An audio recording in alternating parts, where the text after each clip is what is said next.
Yeah, man. We are live. Yeah, academia is just as bad as the job market because like you have to have seniority to be a TA, but then it's like you have to keep going through grad programs, these old boomers that are there forever, and it's just like, well, why can't my professor? He said it. My mentor, he's like, why can't you like split their wage and just Well, don't they do that now where everyone and their mother is just an adjunct professor? yeah, Like, pretty this is the much. huge problem in current academia is that even if you do, like, get the adjunct professorship, like, you're still fighting with a million other post grads that are trying to Hmm. teach, and your Yeah, wages are shit, your hours are awful, it's not like you get the full benefit package, there's barely any tenure track jobs at the university system anymore. I mean, many people I know who got their masters and PhDs and trying to get a professorship, they either just decided to keep perpetually studying, and trying to publish papers, or they just gave up and went into that's the what I job tried to market. do. And I gave up. Which I don't, well, to some extent, well, most people are shit libs, so I kind of my Yeah, ability to have pity is a little lessened by their political orientation, to be honest. But it is a pretty damning indictment that even people the academia is like the job market because boomers will be like, well, you just go in there and shake your hand or talk to the dean or whatever, and it's not the same as it once was. And yeah, plus, if you get in, right, like it's publish or perish, which I think only like accelerates the replication crisis, especially in the liberal arts and humanities. But uh, it's only going to get crazier, I think, now with LLM yeah. and stuff like that. It'll be weird to see how many papers that get put out there that are just gibberish. And you can Well, do that now actually with GPT when with respect to asking for citations with law. And yeah, it sometimes will just make up shit, which I find to be really interesting that, it can help you with formatting, I think, but I'm not too sure from what I was reading the other day because a lawyer friend of mine was just like, I don't think GPT is going to be that great outside of maybe doing some research. But a lot of this, for right now, he says he imagines that it'll change in like 10 to 15 years. But he says for now, I still have to do a lot of research manually. there's like paying jobs. You get like $20 an hour for like feeding information into AI programs. They pay people to do this. It's incredible. Um, but anyways, it's yeah. I mean, the one white pill is that journalists are getting bodied left and right in the job market. Apparently, Sports Illustrated is going under. BuzzFeed's going under. Like, what else I did thought Taylor Renz BuzzFeed and already died. yeah, BuzzFeed already Like, how did, but many like times has BuzzFeed died and come back from the the dead? Taylor Renz did that video I actually did not watch about. that video because I refuse to acknowledge that Taylor Lorenz is a real person. I just skimmed through it I'm a and I'm a like Taylor yeah, Lorenz truther. Taylor Renz truther, but That's why no one before knows her age because the story yeah. is fake. She's not real. Did you see I wanted to talk about this Trump video that came about they're communists and they, if you saw that clip, but there's many things to talk about, but Which this clip? oh, it was from a rally recently where he's was saying that they're communists and they're out to get you, and it's like with us, America belongs to us. It doesn't belong to them. And I think that a lot of like It's people pretty like keyed. yeah, it was a pretty key speech, but of course, like the journalists are like going crazy because like, what do you mean America belongs to like I think It I had doesn't a pro belong to you, Journo. You have yeah, 1 year. but the thing is it is sort of like it goes into like the recent news about how shall I say it? Like the picture of America that's being fought for. Like he's saying that America doesn't belong to the communists, it belongs to people like me and you, and but of course like the left they also have like America belongs to us, it doesn't belong to you. So it's like the sort of like rival picture of America, Oh, but like I hate to bring him up less than 5 minutes into the show, but you mean like Curtis Yarvin's two-story state? yeah, The yeah, it's two sort of like competing that. narratives of America? Do you think I would, let me just go, like it's in my bookmarks, but I I don't don't know if think I'll you'd get get in trouble clickbait. for putting up that or getting Mm, like a copyright claim or whatever. yeah, maybe I should, but because he's saying that you know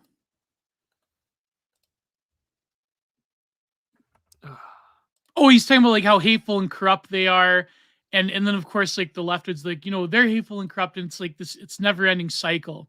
But anyways, this is the Digital Archipelago, episode 75, pounded by Paglia. But there's so much news to cover that I hope we'll get to the actual the book Glittering Images. And I finally have Entropy now.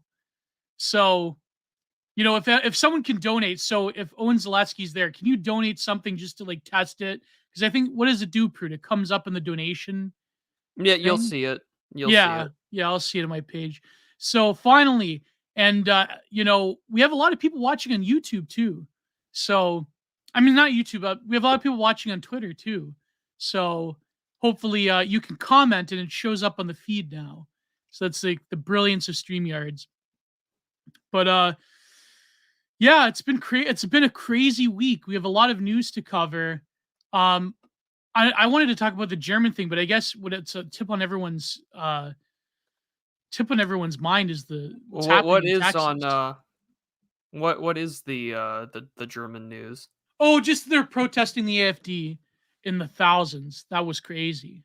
Oh, because all of the Arabs showed up, and all of the like pro-Palestine guys had showed up as well to sort of Yeah, counter protest. So it's not even left. I mean, lefty Germans are against it, but I mean, just yeah. migrants themselves are acknowledging the fact that there is a political entity that wants to send them back, and they're protesting it. Like this is the shit show, yeah. But I mean, It's literally a dozen people in a room. remigration and deportation of millions is necessary to protect the sovereignty of the state. Yeah. Regardless of where you live, it is a necessity. Well, I had a tweet that I deleted because it's like, some people deserve their fate, basically. Like, if you're protesting this, I mean, I don't know what to tell you. It's just, but then again, I think that a lot of people that probably don't want this will suffer as well. That's always the paradox. And I think that good people suffering for the policies of people that generally do want to destroy whatever is left of Germany. I mean, let's face it, after the post-war period, it was a conscious decision to break the spirit of, of people in Germany. And now, I mean, they're protesting in the thousands, people like a dozen party members in a boardroom that's run by a lesbian. And it's like, why? Because they talk stating to the bare Sellner. bones obvious that this is, Yeah. unsustainable. Yeah, exactly. But I mean, I guess what it was is that the AfD was in secret talks with Martin Sellner. I think that's what it was. Yeah. But then again, like, do these migrants and do these like certainly like the white liberals that are in there, they know who he is. But do these like pro-Palestine migrants, do they, Well, they'll just think that he's who anything else, like some kind of neo-fascist Austrian or whatever. painter? Despite the fact that like Martin has just been very straightforward since he's been on the scene about deporting these people.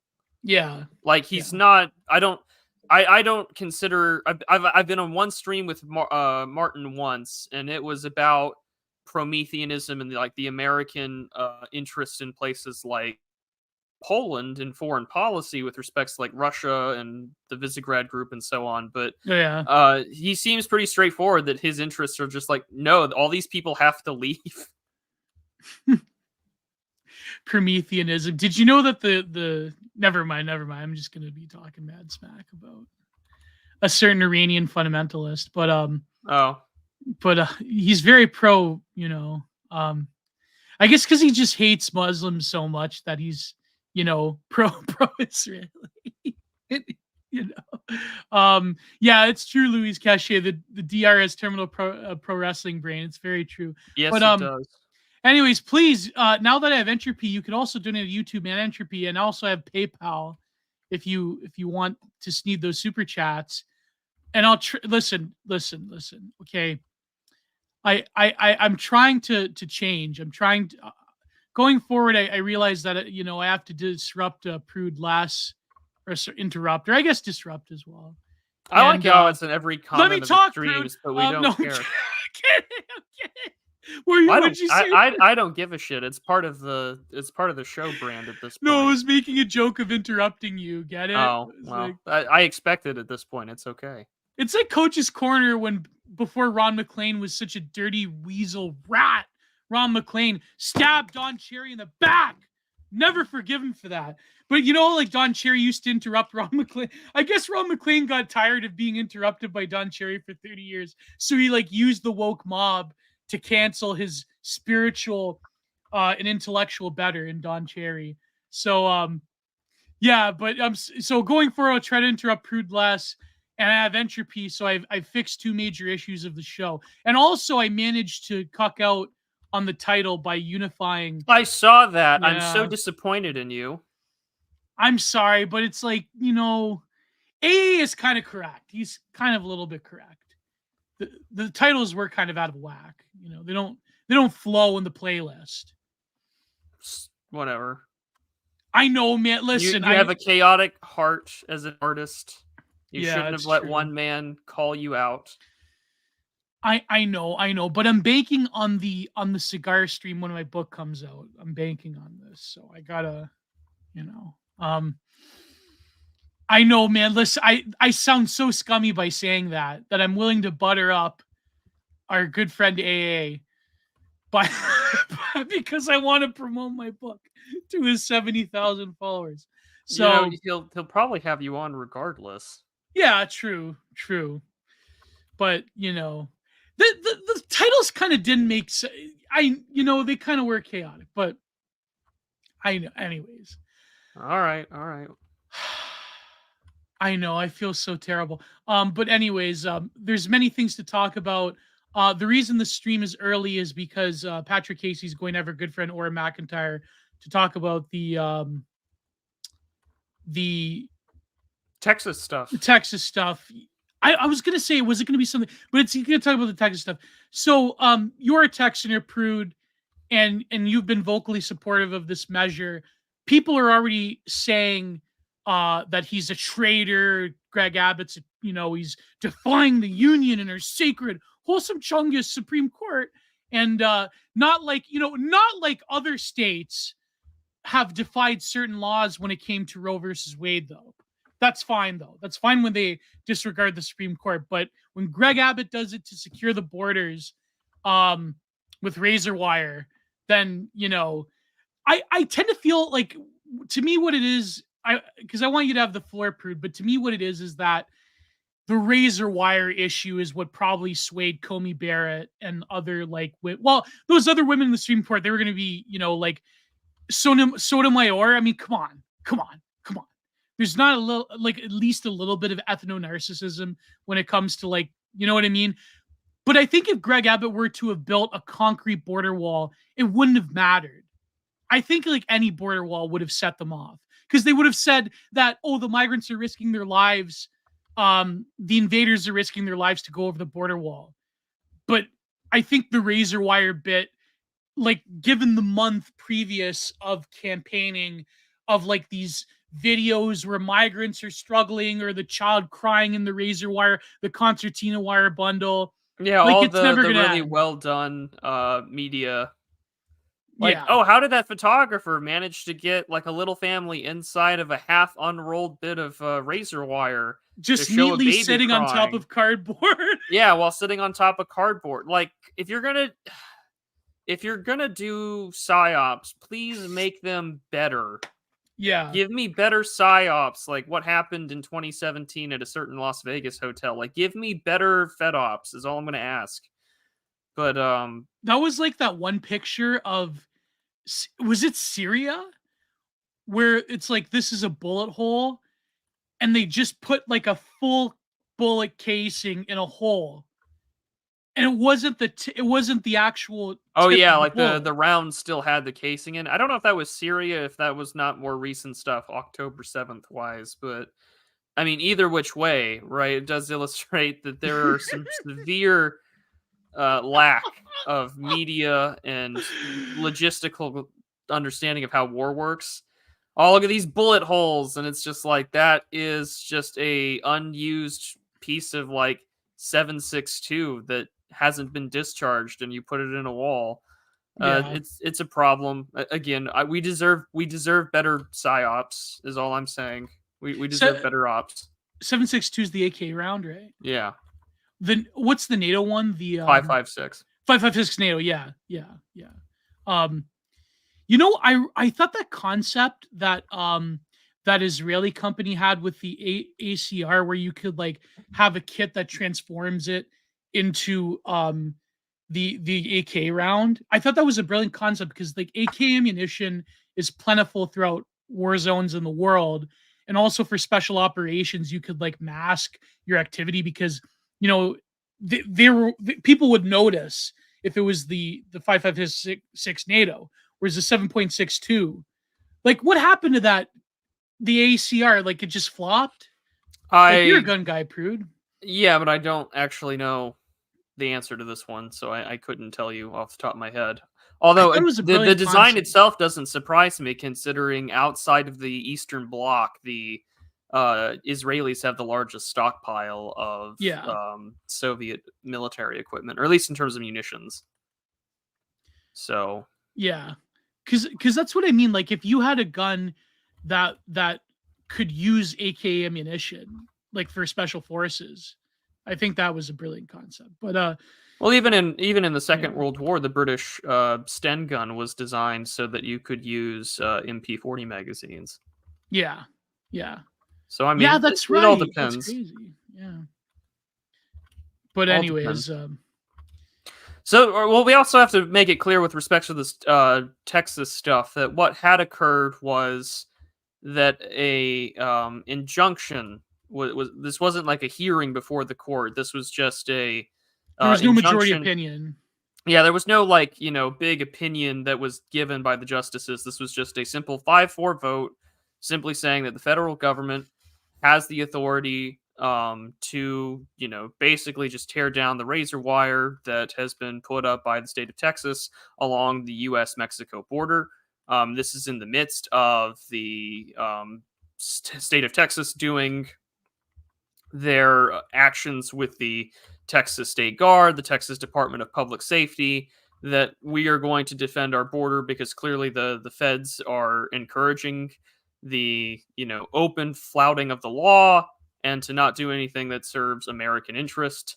And this is why Greg Abbott had said what he had said in his statement to the really just on Twitter, this public release, that you know the Constitution clearly enables the right of the state to defend itself if the federal government fails to do so. We read this on Mr. D's Twitter space last night, Mhm. and that Texas is going to do what it does. And basically, it boils down to the fact that we have the constitutional authority to do this. This supersedes any legal hearing or vote or injunction. This is the supreme law of the land, at least on paper. The federal government has been engaging in anarcho-tyranny for several years now when it comes to the border. Over 6 million people have come in 3 years since Biden took office, and that we are being invaded. So, like, the invasion rhetoric is being openly used, which I'm all for. And here we I are. mean, millions coming. That is an invasion. That is an Yeah. invasion, and it's primarily military-aged young men, and they're not Mexicans. Like, they're from all over the world. It's really El stopped being Salvador, Venezuela. these Guatemala, Africa, China, the Arab world. Like, it's really stopped being Mexicans since the 90s. I mean, yes, there's still a percentage of the population, but I mean, it's not like it's not the sort of like beaner humor that people might have made in the early 2000s. It's more of, no, this is just the entire fucking like third world, and it needs to Yeah. go. Like, they need to go back, and it's a Well, huge it's a problem. national security issue if you have like Chinese people and Arabs and everybody coming over. Well, Like, that isn't was a that a video national that security went issue? viral. It is a national security issue. The border is a national security issue, and it's the Like, same this is thing pretty that basic. This went is pretty. viral earlier this week, where it was, I think, someone that was apparently a known terrorist was identified, and he's at the border like, you guys will know me, like, or you should know me, and he's just there getting let in. That's I mean, we crazy. saw this during all the other big border influxes during this administration, as well as even during with Trump's administration, that these people can have diseases. Like, America, regardless of whatever your position is on certain inoculations, America's a developed country that has a robust medical infrastructure that allows children to be vaccinated against diseases like measles and typhus and other stuff, and oh, now all of a sudden, like, we're gonna have Ebola or whatever here. And, like, that doesn't mean that it's likely to happen, but all of a sudden, if a typhus outbreaks happens in like a Chicago residential area, because that's where we started housing migrants, then we've got a huge problem, because that's not something that America typically has to deal with. In the same way that, alongside every other economic and social and cultural issue that you can make about immigration, those are all still true. And it does not help that Secretary of Homeland Security Mayorkas used to be on the board of HIAS, a immigration/refugee group that is of a certain ethnic background and nature that wishes to, happily flood the country with immigrants, and that's our problem. Well, my cousin, she's a surgeon nurse in California, and she remembers like there would be like people coming in off the streets that have active TB cases, like tuberculosis. Like that's Yeah, incredible, Yeah, like I mean, it's easy to cure now with antibiotics, but like, not that's not the point. Like that's like a literal third world disease now because of people that don't have adequate medical access or vaccination or whatever. And it's like you don't know who's coming over the border. In Canada, we have a lot of fraudsters that like claim that they're like immigration officers. They're like these private people that like speedline um different migrants to come in and they take a cut. But it's like, yeah. in America, it's like, it's like a mass importation. I mean, Canada too. But of course, our government does it. We don't I need. was going to say, you guys are just Yeah. doing, like, we're doing it deliberately too in America, or at least this Yes, of administration course. is. But the fact that you guys have just kicked it into overdrive in the last like 2 years alone is insane. Especially during Clownvid, where we were supposed to. The number, like, that's insane in itself because that's like a total cognitive dissonance. Not that, well, like most things during Well, that not period like in the logic world. really cares to liberals, right? And I don't mean that in the Yeah. facts and logic sense. It's just like it's anarcho tyranny, where like I can have cognitive dissonance. I can lie all I want because I'm here to achieve my goals. I'm taking advantage of a state of emergency to Yeah. achieve political ends. This is why I criticized Molbug early on because like it wasn't going to disrupt the neoliberal globalization scheme. It was going to they were going to find a way to make sure that persons are affected, Oh not yeah. populations locking down. The neoliberal like world, you are, a world citizen that could travel anywhere. That has to be maintained. Um, and it's really a delusional, excessive American liberal ideology that even European far left people don't have. I mean, they do now actually because they become Americanized in their thinking, but it doesn't make any sense. I mean, because I think they believe that the world will become borderless eventually, but that's also what capitalist neoliberals want. So it's like very interesting. But Well, like it goes yeah, back to the whole like the Schengen sort of stuff, like the freedom to travel and do however you please. This yeah, really only works with like high trust, relatively ethnically homogenous societies where yes. I don't have to worry about X, Y, and Z ruining everything. But now But all of a sudden I have to deal with like third worlders. yeah, no, but I think like if you really wanted to talk about like listen, when you are accustomed to reading academic literature as we both are, you know the words, right? Like subalterns and Yeah. like the global precariats, which is actually a good book, by the way, because you know why? Because a lot of people in America are becoming precariats as well. But like when you see the language of like the biopolitics of borders and like maintaining borders is like a biopolitical act, it's like, okay, what is a greater biopolitical act? Is it bringing them in to then use them as a slave labor force for corporations, to basically destroy the domestic labor base, or just kicking them out, or like preventing them from coming in? But then if you look at things like a world system, then you're like, well, why can't we just share the wealth with everybody? Because that's like sort of a weirdo redistributive Marxist excess. Well, and That's it goes, not, but it also yeah, ignores the basic things that every liberal has that stumbling block to, which is sort of yeah, that colorblind racial egalitarianism, where it must be systems, it cannot be due to any other form yeah, of differences between groups. And Yeah. again, like, you don't have to be a complete Joseph Bronsky-esque or esoteric, like, let's study the haplogroup record of 2,000 years of a population. You just have to acknowledge that, listen, even if you were to account for funding, account for equal opportunity Yeah. and structures, there are still going to be differences in outcomes based upon how different groups, cultures, and peoples interact in regards to culture, in regards to biology, and you cannot fix that. And no matter what some sort of like sex crazed bleach right people might think, you just can't.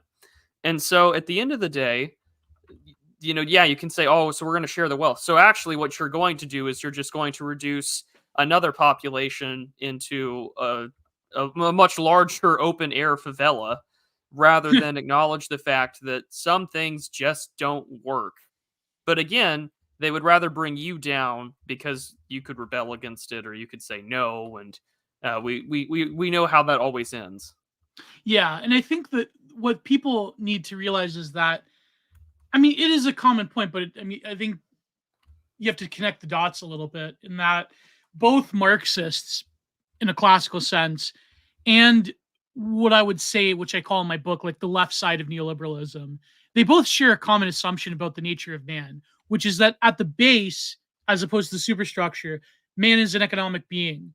The base is like economic and class activity. It's just that they have different conclusions about that realization. Like people that are more of like the average like woke tard who is actually just a neoliberal anyways, they don't have the same, they have a different teleology. They have more of a Francis Fukuyama end of history teleology, and they don't necessarily have like this, classless thing, although they're getting towards that conclusion. Whereas, like, Marx is a very distinct, like, pseudoscience when it comes to the movement of history and the movement of class relations. Like, the woke tard doesn't have the same amount of, like, class relations that, the Marxist does. But when it comes to the same fundamental assumption that man is like, I by think me, the by man, I woke mean tard human. sees race more than the Marxist does. Yeah, yeah, exactly. Like the They class bo- difference disappears for a more racialized one.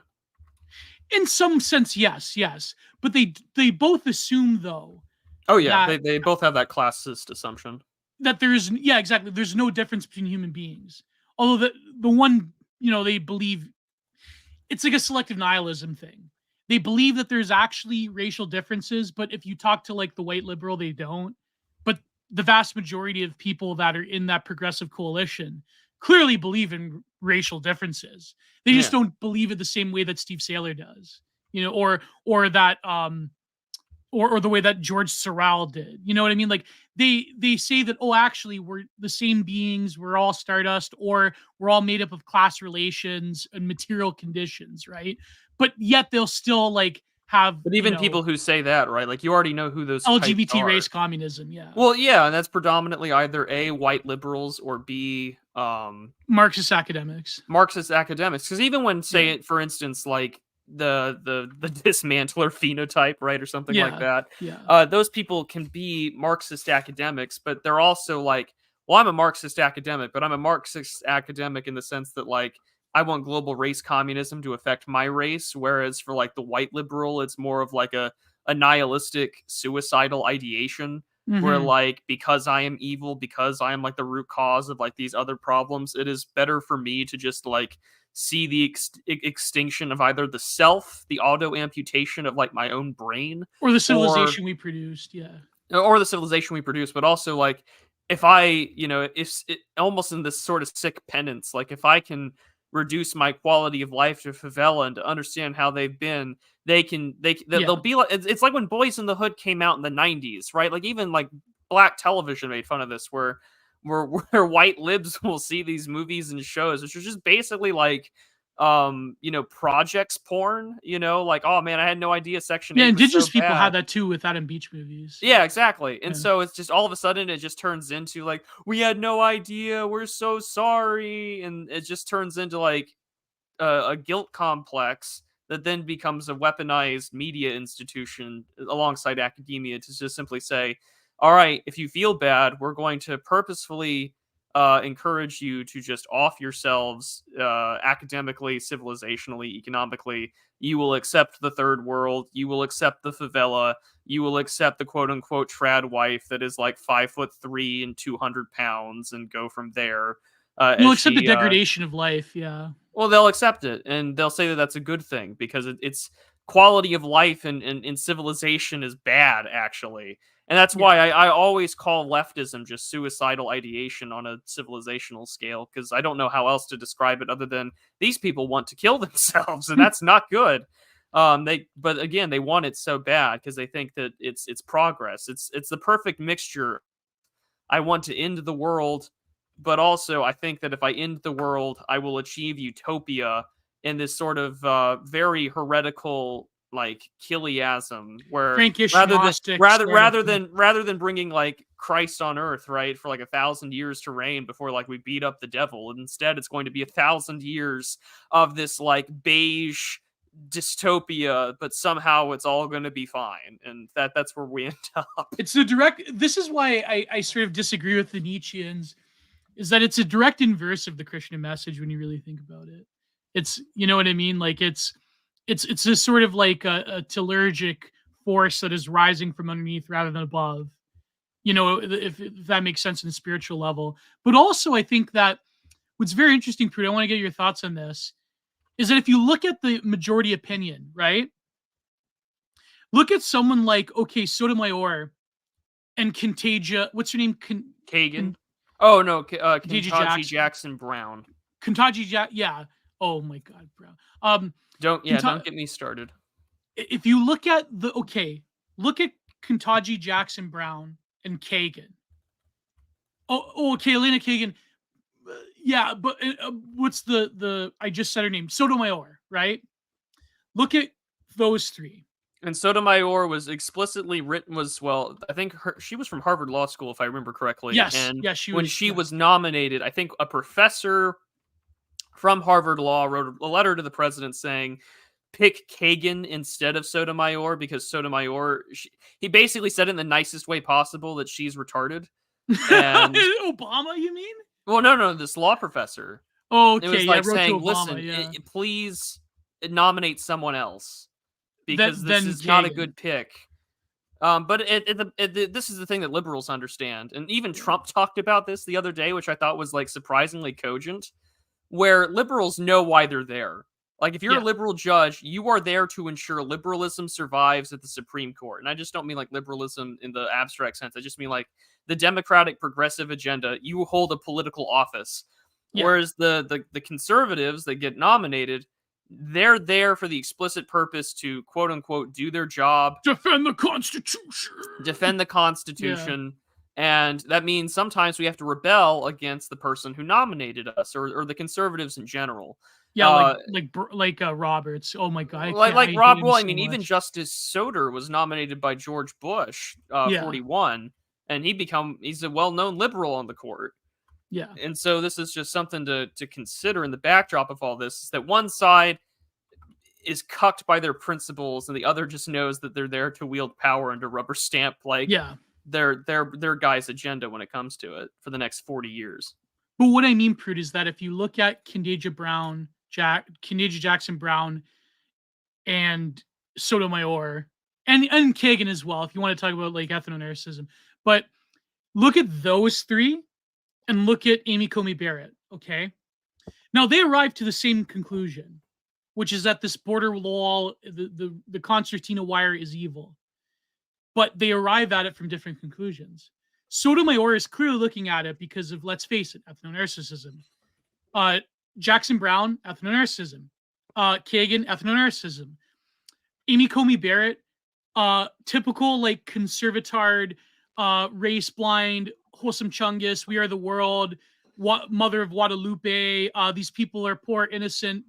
They could be like my gardener. That's what she's. So you notice They how could be like my adopted children. Exactly. So notice how all four of them arrive at the same terrible, America destroying conclusion, but they do it from different angles. One is a race blind, like milquetoast conservative. I'm pro-life, but that means, we have to like have infinite migration to be pro-life. The other three is pure blind ethnic interest, right? Especially Sotomayor, like because let's face it, and also political interest as well, because it's like their future Democrat voters. But notice how electing the conservative, race blind Mother of Guadalupe, I'm a wholesome Chungus Catholic, as a Catholic myself, that's just as destructive in this decision. So it's very curious to me. Very curious. And I know people say, oh, it's because they're women, but okay, maybe fine, whatever. They're projecting their maternal instincts elsewhere. But even if it was a man that was a wholesome Chungus communitarian, race blind conservative. I think this is also the first time in the court's history where all of the liberals... You get the picture I'm painting here, Prude. But I know. But I find it interesting because this is the first time in American history that there's no WASPs. Well, Souter, I think, was the last WASP because he was an Anglican. But even then, he was a liberal. But no, the point I'm making is that this is the first time, just by the demographics of the Supreme Court, that all of the court's liberals are women. Oh yeah, that's right. That's right. Not all of them, but like a lot of them. Well, Kagan, Sotomayor, and Ketanji Brown are the three that are consistently liberal. And then you have Alito. You have, John Roberts flips in between. He's nominally conservative, so I guess there's your swing vote. But you have Brett Kavanaugh, Alito, Clarence Thomas, and technically Coney Barrett, but let's be honest. I already listed Kagan. I'm just noticing that it's a pretty interesting thing for a 9-member court, and most of the libs are women. yeah, it's very. But no, but that's very interesting how you have this like selective, how the conservative side really, when it comes down to coming into the clutch. I mean, first of all, Prude, like I think the Supreme Court is corrupt because you have 9 elected people that are overruling the decisions of elected representatives of the American population. I think that's a total blind spot within the Constitution in general. Well, it wasn't really at the founding either. That's right. The judicial review thing isn't until Marbury versus Madison. Yeah. And I can only imagine, because I don't know. I mean, James Madison just kind of took it, right? Like, he didn't get his job from there. But I mean, you were considered the father of the United States Constitution. And basically, and it's a political power play too. So, I mean, we have to consider the fact that most of the Federalists went to the Supreme Court afterwards. It became a Federalist institution, and they had seized power for themselves to rebel against the sort of Jeffersonian Democrat system that would, take over in the election of 1800. They're what? They're experts, though, Prude. They're experts. Yeah, I'm sure. No, but that's what. So from what so you're saying that the arrangement of the Supreme Court as the arbiter is the politics of last resort in America. Like, this is the one thing that former Senator Ben Sasse said at Brett Kavanaugh's hearing for the Supreme Court nomination. Show trial. Well, yeah, it was a show trial, but I mean, he had said the fundamental observation was that Congress does not do its job. What Congress does and has been doing is write legislation that either appropriates money, and when it appropriates money, it tells the federal government's executive branches, here is what that secretary or undersecretary will do with said money to draft policy to do it. So Congress outsources most of its legislative work, according to Sasse,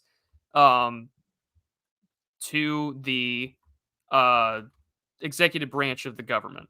And because it does that, Congress doesn't really get to have as much say as it wishes it did. And when that happens, right, the American people will find injury or will find problems that exist within what the government is doing.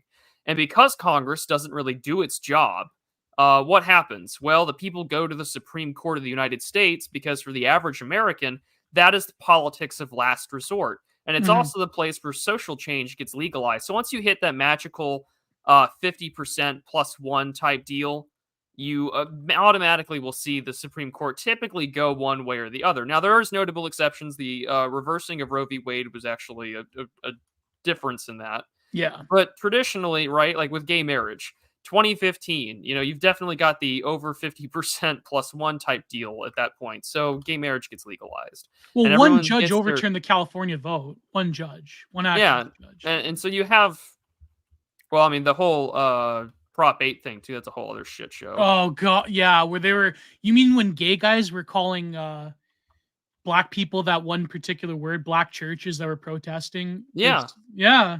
Yeah. People forget that. People forget. It's a strange world. Yeah.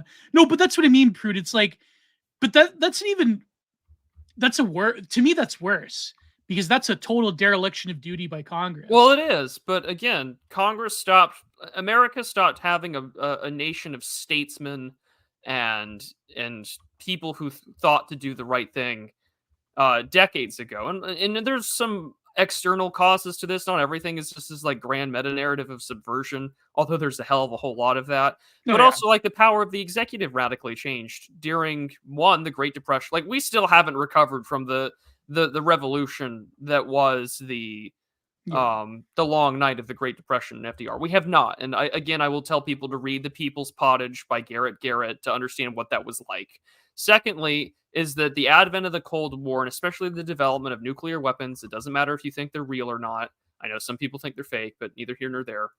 The advent of war that could instantaneously happen deprived Congress of a lot of its abilities with respects to declaring war, initiating how much funding can be appropriated for a conflict, to where now, we have authorized use of military force, and the president can just do a lot of things regardless of what Congress says, and sometimes not even have to brief them until 90 to 180 days later. Mhm. So the constitutional aspect of, like, the people are represented, the people aren't represented. And most of the fact is that most people don't give a shit because we've written off the system from being the way that it is. So political participation's decreased. You add in diversity, you add in a very vested amount of moneyed interests. Also, the aristocracy of America, its landed gentry, its wealthy people, stopped caring about everyone else. Like, noblesse oblige disappeared. Yeah. Everything, like, there's this line in this movie made for TV about the Rough Riders, and of course, it's the end of the 19th century into the 20th, right? 1896. But these young college guys, these like wealthy, like, sons of American, like, profiteers, businessmen, landowners, they say it is the role of the patrician class to stand alongside and serve the plebeians for the nation in war. And no one talks like that anymore. No one does. And so this sort of high 19th century idealism of what a nation should be, what a people should be, are gone. And to some extent, people can say, oh, like, nationalism is this like Enlightenment concept or whatever. It's this like 1848 conceptualization of what is a nation. Sure. But even going back to that would be miles better than the lack of sovereignty Costco economic zone that has turned into most of Western countries today. Yeah. Yeah. You know what's funny too is that everything in popular media about the WASP elite, like the robber baron, it's a pure projection of the newer financial elite that is largely autonomous, largely does not care about nation states, like that they exploited the people, they didn't care about anything but themselves. It's like um that's actually truer of modern elites than it was of elites back in the day before the 40s and 50s in America. It's very interesting how that's projection. Because even like objectively evil people like Carnegie, like they still like gave so much money for the arts and for public libraries and for other services that couldn't have been done elsewhere outside of the that class of people. But it's very curious that now like we project into history all that's happening nowadays because the elites nowadays, of course, are, I would say, more cruel and uncaring than any sort of robber baron, like twirling mustache throughout history. And it's because they have such a disregard because they are autonomous. They are world citizens, quote unquote. And so globalization and their autonomy and their social mobility on a world platform rather than just in America gives them a sort of like supreme indifference to everything that's happening, or a direct hostility to the chuds that they're, that they're destroying in the heartland. Like, they don't really care. And I think in other people, other civilizations that are rival to America, I think will also experience this. This is why I'm so like bullish on the China worship, the cinephilia among like weirdo tankies in certain parts of the DR, because like those people, they have like Western educated change princelings that also probably don't care about, the Chinese middle class or whatever gaining a foothold. If anything, it serves against their interests. So it happens to everybody. It happens to everybody. Rootless cosmopolitanism, it's. But do you think Abbott's going to stay the course, or I you think think he it has to? depends. Z-Man had a really interesting take on this. He's far more bullish on the Trump going to jail, the GOP doing something to get rid of him type of situation, which I Hmm. think that I think that is the dark horse of whatever could happen in the Democrat or in the Republican convention. But for me, it's also that immigration is the one saving grace issue that Trump ran on in 2016 as well as Mm, 2020 that was a winner across independents. And you've got all these like Democrat run cities where even they're like, we can't do this. We have to, it's mm, unsustainable. And yeah, so, Governor Abbott has just given the GOP and this is where I'm going to be a little more maybe black pilled, maybe that's not the right word, but a little more casting a wet blanket over things. They're giving themselves the winning issue because like what was what was Biden's first 2024 ad? It was about three things. J6 radical right-wing extremism, voting rights, and abortion. The yes, three issues that wins the key demographic, which is white women in the suburbs. yeah. The my Fearful over right wing chuds, my abortion. feel Yeah, my fifis type of voters. yeah, And so now you've got the one issue that kind of cuts across all three of that, where it's like I can feasibly win on the fact that this is just unsustainable and it affects every other issue in America from healthcare to housing to employment. It is one of those it's not the silver bullet issue, but it's pretty damn close. And yeah, so fixing that allows them to give what they want. And so now all these governors are throwing their support in by either deploying their state's National Guard or offering military or financial resources to a state Texas Department of Public Safety and the Texas State Guard. So good, but we'll see what happens next, right? Because Abbott has also got Ken Paxton, the Attorney General, saying he's going to do a lot, and Ken Paxton has a really long history of like suing democratic governments. Like he did a lot in suing the Obama administration. So only time will tell. This is still an unfolding case. I think that Mystery Grove was right. Like maybe not lean too hard into the Civil War LARP and aesthetics, but outside of that, I think it's really good for us to see that the regime is being challenged, and I don't see the federal government calling in troops. I just see lawfare and bureaucratic nightmares being raised for red states that fight this. yeah. So, again, only time will tell. But thank God, even if this is just throwing the base a bone, like the fact that these guys are willing to cite, you know, constitutional clauses and statements that I don't think we've ever seen happen before in American history is a good thing. Like this is still a It's monumentous incredible. event in American politics, and it's important because I'm sorry, 6 million plus people in 3 years. Oh, that'll get clipped out of context, but uh, that is an invasion, and there's no other definition that can be used other than invasion. Yeah. Yeah. No, but even just like the sheer pragmatic issue of like, what are you going to do with all these people?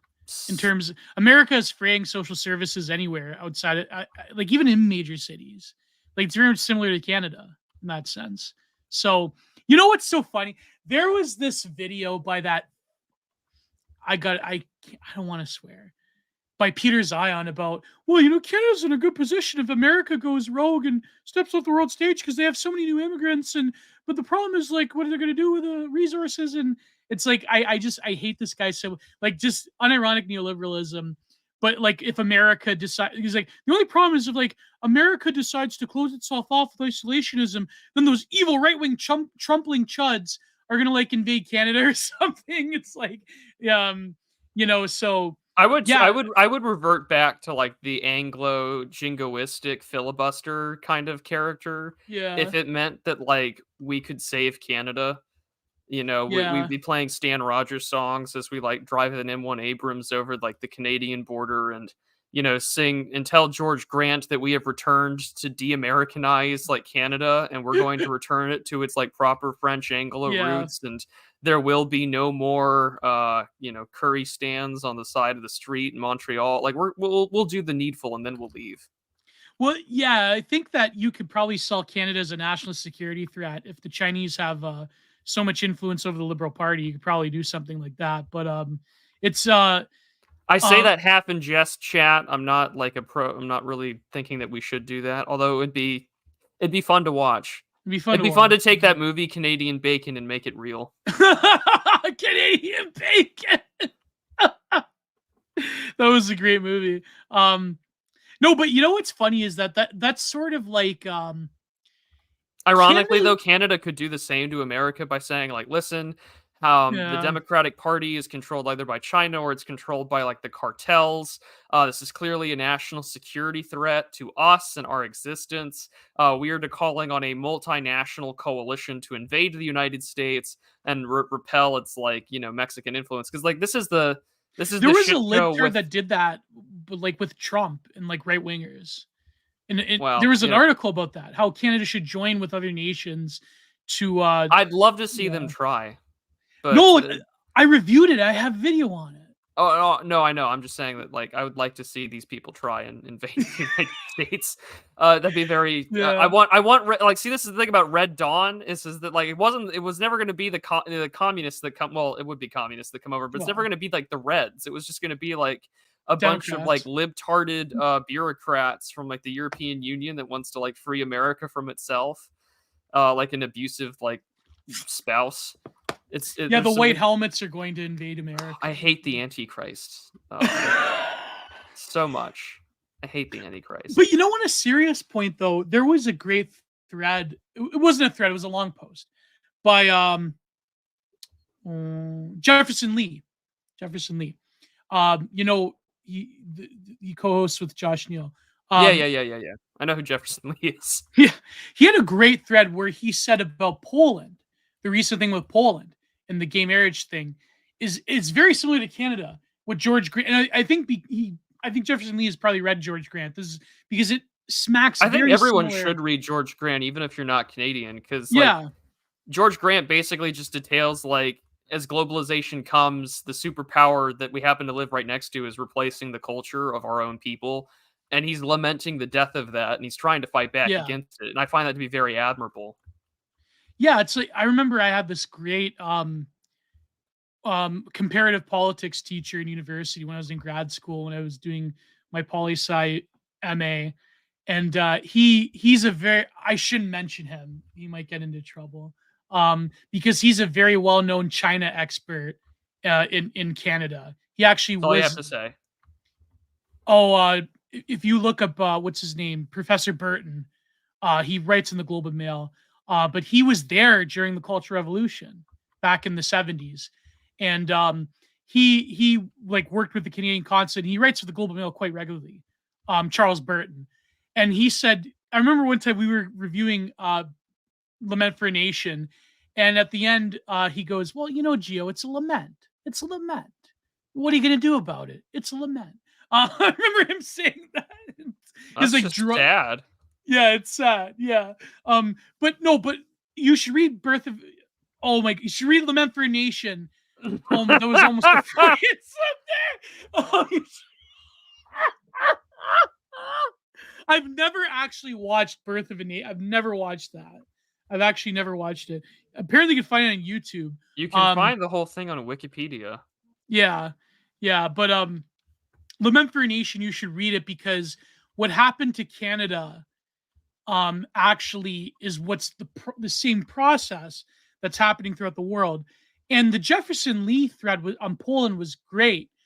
It's on X, where he's saying that America, and I believe also people that have written about George Grant have said this, where in America you have various immunity zones to the prevailing neoliberal ideology, whereas these other nations don't. They have no immunity to it whatsoever. So Canada, like in Quebec, for example, fell incredibly hard. They like destroyed the Catholic Church and its influence. They became like secular overnight, similar to what happened with Ireland a few years ago. Yeah. And Poland, it's going to experience that as well, because within America, there's a built-up immunity, sort of how communism shielded certain Slavic countries from like total woke tardation until recently. And so in a way, Canada is the first patient zero of was creeping from the elites in America that was going to be exported throughout the world at the end of the 20th century into the 21st century. So in a way, like what's happening to Poland is very, very similar to what George Grant was writing about in Canada. And I thought that was a brilliant point that Jefferson Lee was making, is that in America, you have things that come off as based world as being more conservative, more right wing, more anti immigration, because, you're sort of like at the center of it. You've experienced it for so long that you've dealt with sort of like, okay, if you're a right winger in America, how can you deal with it? And now, by virtue of a lot of Anglosphere countries and a lot of other European countries having this buildup of American influence liberalism, now like the woker side of neoliberalism, America comes off as more right wing than even identitarians in Europe. Although in terms of practical real world politics, there's a lot of identitarians in Europe and political parties that probably do have a better plan in terms of like real political action. But America is seen as more right wing than all the other Anglosphere countries for a reason, even though America is largely the one exporting a lot of the, woke tardation throughout the world. So it's very interesting that way, how America's been developing little pockets of immunity to itself, or rather to the current iteration of what America means, rather than what, America used to mean. So I thought that was quite interesting, because now Poland, as you know, is really falling hard. And of course, it's just the price of entry. The gay marriage thing is a price of entry into the EU. Well, I mean that, and you had Donald Tusk as the Donald Tusk, the victory guy. Yeah. And so, and I mean, there's also a lot to be said that I believe the People and Justice Party just kind of shat the bed when it came to policy and elections. But it's because of Russia too. That too. Yeah. And so, like, you need to have your your neoliberal flank, or however you want to describe them. Like, they got to be anti-Russia. They have to be sufficiently. And this, of course, has been a place where the United States has been pouring millions of dollars into sort of supporting the Polish military and, building bases there. Like, partially one, I think, to keep Russia and Germany separated, as has been talked about since the 90s. Mm-hmm. But also there is the and I call it just like progressivism as foreign policy. Like, if you want to achieve quote unquote cultural victory on the game of civilization, the most corrosive social acid imaginable, which is just gay race communism exported to the world. Because, like, you are right, America does have certain immunological responses to that, whereas the rest of the world doesn't. Like, look at South Africa. Look with Abbott right now. Well, I mean, just like South Africa is a good example of this. Like, there's no way, like, the traditional race relations between like the 1990s, like Rainbow Nation thing or whatever, it was a lot different than, say, Julius Malema and those types of people basically just doing American gay race communism in that area. Like, they don't have the same kind of immunoresponse that we do to that issue. In the same way that, like, even if you are like a traditional Muslim, unless you have a sizable majority in the United States, like they do in some places in Minnesota, because we just seem to put all these like Somalis there. Somalis in one of the coldest fucking states in the country. But unless you have a sizable majority where you can effectively rule the government, the problem that you're going to run into is that you're going to be like, it's that really cringe Indian Bronson tweet, like your kids will be trans. And we see this because like there's multiple polling that puts out there where in America, if you are a white evangelical Christian, you are more likely to be resistant to things like your approval of gay marriage and things like that. Yeah. Whereas if you are a Muslim, you are going to be far more tolerant of homosexuality than you would be in your own home country, right? And Based Islam bros, what happened? Yeah. Based Islam bros, what happened? Why does the gay porn Google search results go down during Ramadan? Tell me, bros. But it's part and parcel for like what Grant was saying, like what you were saying, is that there are these sort of immunological places of resistance in America more so than anywhere else. And a lot of that does have to do with we're just a geographically big place. And there are some places that just don't have to deal with that. And this is the problem with the internet. And this is what Scott Greer makes his point over and over again. Like, yeah, geographical barriers and distances do matter, but the internet has really flattened those. Yeah. And unless you have the capability to resist that with strong cultural institutions, you don't. You're screwed. And I've said this before on streams and on essays. I live in a place where kids ride horses to the park, or can do like, dirt bikes and dune buggies out in their own property and do all sorts of cool country boy shit. But at the end of the day, they're going to speak like any other Zoomer we see on twitter.com. And that's Imagine terrifying. Riding a horse like a trans MB kid Zoomer riding a horse and like saying y'all. Well, I can. It's not that hard. That's unfortunate. You can, yeah. Well, but it's just the reality of how it is. Although, like, I don't think some of those like trans rights NB kids are going to be riding too many horses. I don't know how that would affect dilation and all that jazz, but you never know. I say that tongue in cheek, but that would be kind of funny. Oh my god! Yeah, what a shit show. Well, there was those two that were they were like gun. They were like the gun troons that were PDF files. Yeah, I saw that. That was this is why it's like the meme about Second Amendment absolutists. Oh, and the Ram Ranch guy got it too. R.I.P. Bozo. Yeah, who would have thought that a guy known for debaucherous homosexual activities would have gotten in trouble for debaucherous homosexual activities? Color me shocked. Like sometimes what's that joke about like judging people on the content of their character? Sometimes it really has a correlation to what kind of person they are, It's like poetry. It rhymes, like Common Filth used to say. Yeah, thank you, George Lucas. I'm really glad about not glad because what he did was objectively just like it was demonic to his own nephew. But it's a form of shot and friend because this Ram Ranch guy, Grant McDonald, whatever his name is, he during the trucker protests, he was like trolling them and he was like a Fauci head. He's like, we got to get quadrupled up for Trudeau. And like, he was like calling them like gay man's really excited about Anthony Fauci. That's kind of funny. Yeah. And he was like insinuating that truckers are gay and like just really disgusting stuff. He made songs about them, about like the Ram Ranch boys doing predatory activity towards truckers. It's really like, this guy was like, we got to get quadrupled up for Trudeau. And in the court document, got to get AIDS for Trudeau.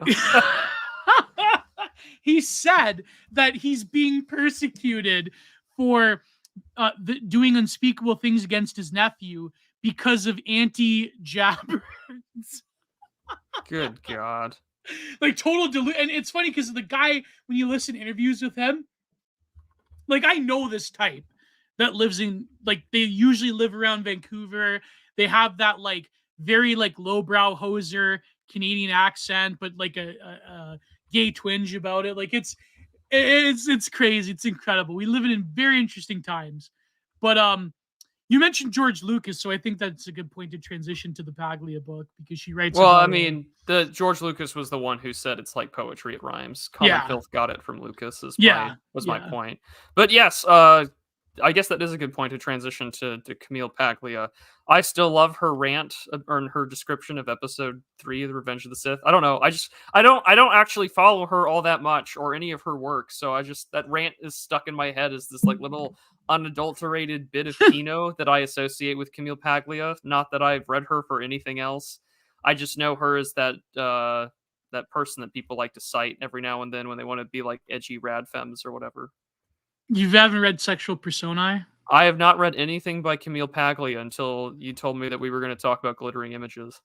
Oh my god. Well, she's been like I don't know, like these like lefty midwits have been attacking her because of the Dime Square people, and then like the Dime Square people are like defending her for dear life, and I it's just know like that I don't she know. was trending on Twitter because of that interview she did with Charlie Rose 30 years ago, Yeah, where she was saying like the new left, the new historicists or whatever are happily eager to destroy everything about Western white civilization.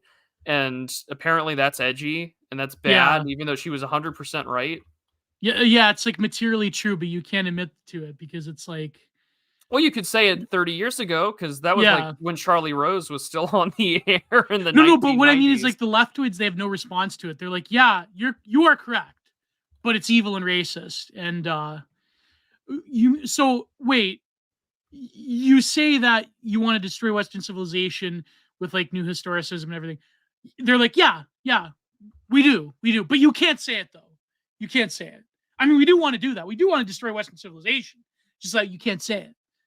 So like, you know how like you know what I mean? Prove like how leftoids they play that game, right? They're like, Yeah. yeah, but no, she was also trending because she is correct about men though. Like she said that she would have more success with men. She realized that like men really just want to be paid attention to and they want to be nurtured, and that was it. Like that was another clip going around.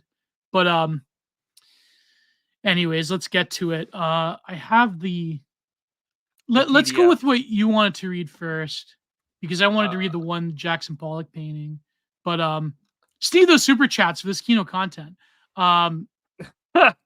So where is it? Present screen. I'm gonna have to screen share with my Edge because I don't know why all my PDFs with go your to Edge. edge.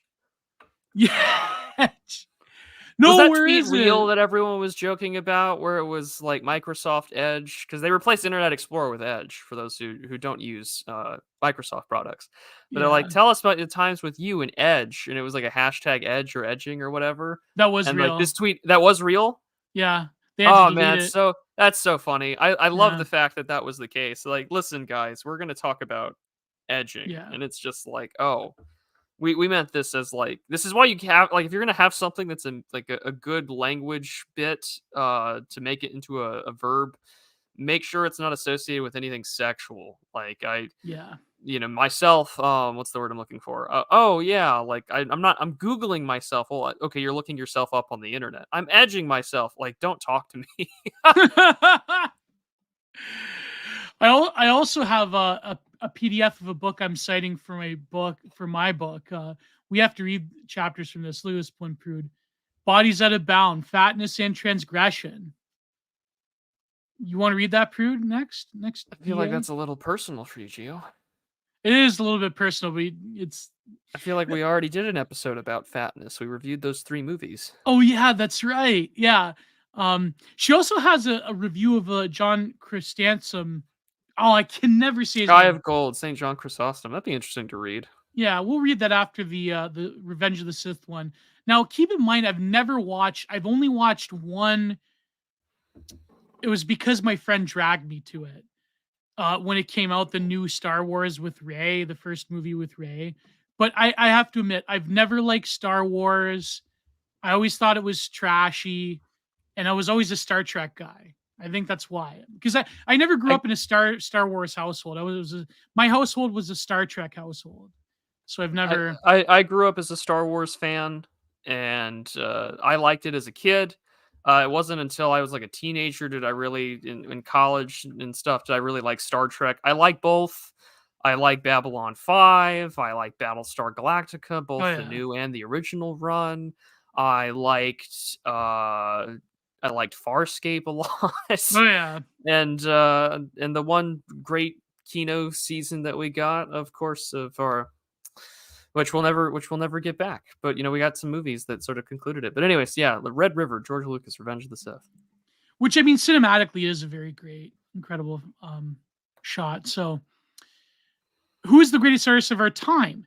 I can't do the Paglia voice. I could, who's the greatest artist of our time? Normally, we would look to literature and the fine arts to make the judgment. I guess I'm doing the hand waving too while I'm doing it. I know. Yeah.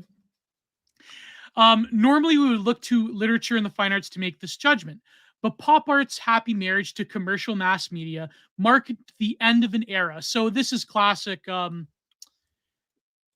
This is like classic Frederick Jameson, the postmodern divide, sort of like the melting of fine art, high art, and low art. So, the supreme artists of the half century following Jackson Pollock were not painters, but innovators who had embraced technology, such as film director Ingmar Bergman and singer-songwriter Bob Dylan. Bob Dylan embraced technology? How? Is that... Didn't he get? Was Bob Dylan the one that did the electric guitar and everyone called him Judas? Oh yeah, that's right. He did. Yeah. During the decades bridging the 20th and 21st century. But also Bob Dylan did like a lot of music videos and they're pretty good. I think he was the first one to really popularize the music video. That's probably what Paglia, because Paglia reviews a music video from some black pop artist in this book as well. Interesting. It was like total 80s, like In Living Color. You know that show, Prude in Living Color? You know that show? The black television show? Yeah, the BET show. Yeah. Oh no. I mean, I vaguely familiar. I don't know anything about it. It has that like Jean-Michel Basquiat aesthetic of like 80s black 80s America, which is quite good in my opinion. It was pretty good. But during the decades bridging 20th and 21st century, as the fine arts steadily shrank in visibility and importance, only one cultural figure had the pioneering boldness and world impact as we associate with the early masters of avant-garde modernism, George Lucas. What a statement! I don't agree with that because again, I'm not a Star Wars fan, but that's crazy. That's a crazy. I just agree with. I just like the fact that George Lucas really hates Hollywood. Yeah, you're right. Yeah, that's all I can agree with, really. Yeah. George Lucas. Well, and it's like this is. I hear this argument a lot from academics where they do like you see this from a lot of atheist humanities professors and classics professors trying to talk about scripture, where they're like, well, we need to interpret scripture without Christianity, which always makes me laugh. And like there are like people have done translations of the Bible where it's just like, well, if we take certain different meanings rather than the traditional understanding of these words, this is what it might look like, and this is what it might have looked like back then. And we need to read it without all of the baggage of like 2,000 years of Christianity or whatever. And it's like, okay, fine, right? Like you want to do that. And it's like trying to say we need to analyze George Lucas without the last 50 years of like franchising and digital fandom fighting and crap like that, which on one hand in the modern culture industry, which is fine, which I think we should be able to do that to some extent. So basically like analyzing George Lucas without Hollywood would be the similar equivalent. Well, trying to analyze George Lucas without all the baggage of like gay ass fans. There's a million YouTubers who have made like their entire careers just bitching about Star Wars, and so like let's analyze Lucas's work rather than Mr. Plinkett or Star Wars Explained or whatever gay nonsense you want to like associate the franchise with. Because let's be honest, like the original trilogy is still like an amazing set of films. Like you can't like The Empire Strikes Back is still one of the greatest films ever in terms of technical work, and you could almost call it a reboot to the extent it really just picks up the story somewhere else after A New Hope. But anyways, well, it is in terms of pure cinematography and like the innovative techniques of it. It was like truly a masterpiece of. It brought cinema forward the way that 2001: A Space Odyssey did as well. Because I mean, Like, after Star Wars comes out in '77, like everyone is trying to like match the technical stuff that would later come with ILM, Industrial Light and Magic, and this is a big reason why like the original Battlestar Galactica is basically just like, what if I took Star Wars but I made it Mormon?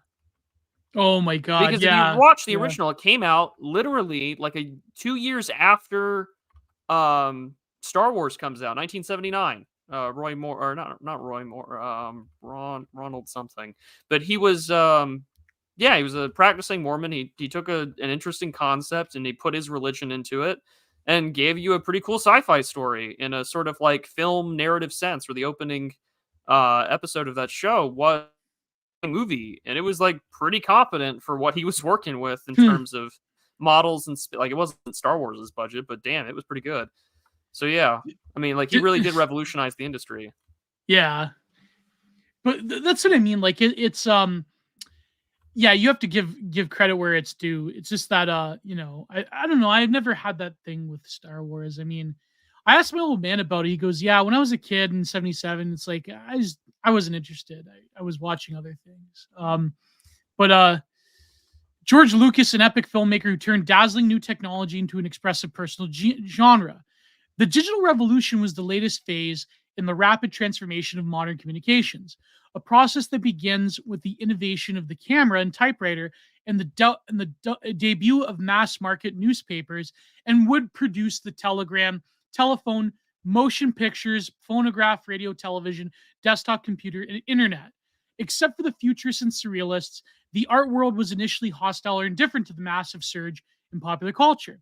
There was some artists like Joseph Beuys who was incorporating technology and so forth, or industrial processes in the artwork. But industrial design, however, rooted in Distigal and the Bauhaus, embraced mechanization and grew in sophistication and influence until it now eclipsed the fine arts. And yes, and Beuys was, of course, influenced by the Bauhaus in Germany as well. No one has closed the gap between art and technology more successfully than George Lucas. In the Apocalypse 6-film Star Wars saga, he fused ancient hero legends from East and West with futuristic science fiction and created characters who have entered the dream lives of millions. He constructed a vast, original, self-referential mythology, the likes of James McPherson's pseudo-Celtic Ossian poems, which swept Europe in the late 18th century, or the Agerian and Godal story cycle spun by the Bronte children in their isolation in Yorkshire Moors. Yorkshire Moors. I loved Wuthering Heights. It was a great book. Lucas was a digital visionary who prophesized and helped shape a host of advances, such as the computer-generated imagery, computerized film editing, sound mixing, and virtual set design, high-definition cinematography, fiber optical transmissions of dollies, digital movie duplication and distribution, theater and home entertainment stereo surround sound, and refinements in video game graphics, interactivity, and music. Now, this point about mythology, though, is something that like I really can't concede to the nerds. I can't say that Star Wars is like our Iliad. That's just too far for me. But I don't know, like maybe it's because I hate these nerds so much that I can't. Well, okay, so there's I don't know which edition it is of Joseph Campbell's, the Hero of a Thousand Faces, but Yeah. there's a foreword written by Lucas.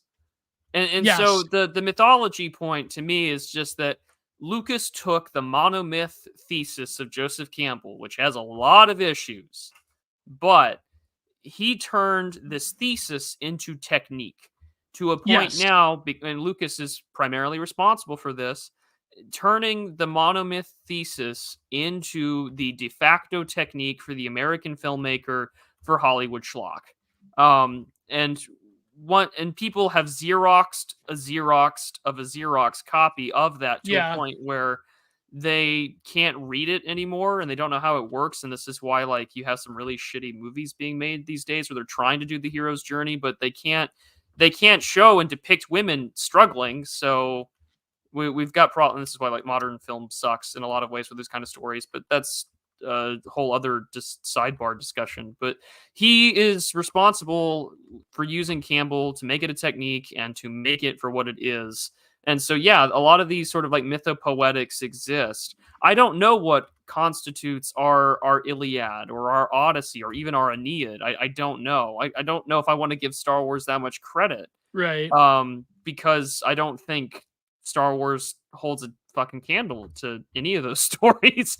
But like, you know where they clearly Right. took influence from them. So it's just Lucas using a medium that is still new in the world history sense, the film, and is trying to make them work in a place and time where no one reads the Iliad or the Odyssey. No one knows about the great works of Virgil or Ovid. Yeah. No one knows these things. So how do you translate them to the masses? Well, you use the one tool that is made for the masses, which is film. Yeah. You know what's But funny I is just can't call it. It's not our Odyssey. I think that film can be a tool of a form of mythologizing, though. I think that Tarkovsky, for instance, was very good at this. Well, Um, not to get yeah. spicy, but I mean, like, what is film being used to mythologize than say like the triumph of the will? Yeah. Like that's Yeah. still studied in film schools today, in the same way that even Birth of a Nation is a mythopoetic narrative that is meant to lionize, you know, the Southern cause, the Klan, and sort of just like progressive white America of the early 20th century. And it was one of the most revolutionary films ever made. In the same way that you could say that if you want a Shakespearean tragedy in film level, there have been some great adaptations of Shakespeare, but I would argue to some extent our greatest form of like the tragic hero character of a man who could never exceed his grasp and stuff like that is still Citizen Kane. Oh yeah. Yeah, that's Like true. that's a great Shakespearean tragedy. Well, there's also like even before Triumph of the Will, you had like Metropolis. Yeah. You know, Fritz Lang and all those other like German expressionist films. yeah, like that's like I can't like think of a modern film, maybe like like a contemporary filmmaker. I Well, mean, also there's the industry itself too, right? Like really is stops you from different. trying to do those things. Like, you know, Metropolis is a revolutionary film, but it's also when the industry is barely walking on its own 2 Yeah, feet. And now exactly. it's just a giant ugly fucking cartel. Yeah, So of I of don't of know. culture I industry slop. like Yeah, seriously, like yeah. the film industry will have to die if it wants to if we want to Maybe see like Terrence artists Malick. begin. Maybe. Maybe Terrence Malick. Lars von Trier. Maybe. Maybe. I mean, Oh, David Lynch. David I Lynch. would There you go. argue David Lynch. Nolan at the very least has some creative freedom to still try and do Yeah, even if you think they're schlock and which some they Nolan are. films are not very good. They're But I mean, not very even good. Yeah. some are, some aren't. But the same thing with What's like he done? With I Ridley Scott, you know. Yeah. Well, I mean Ridley Scott, but then Ridley Scott creates a lot of schlock and terrible.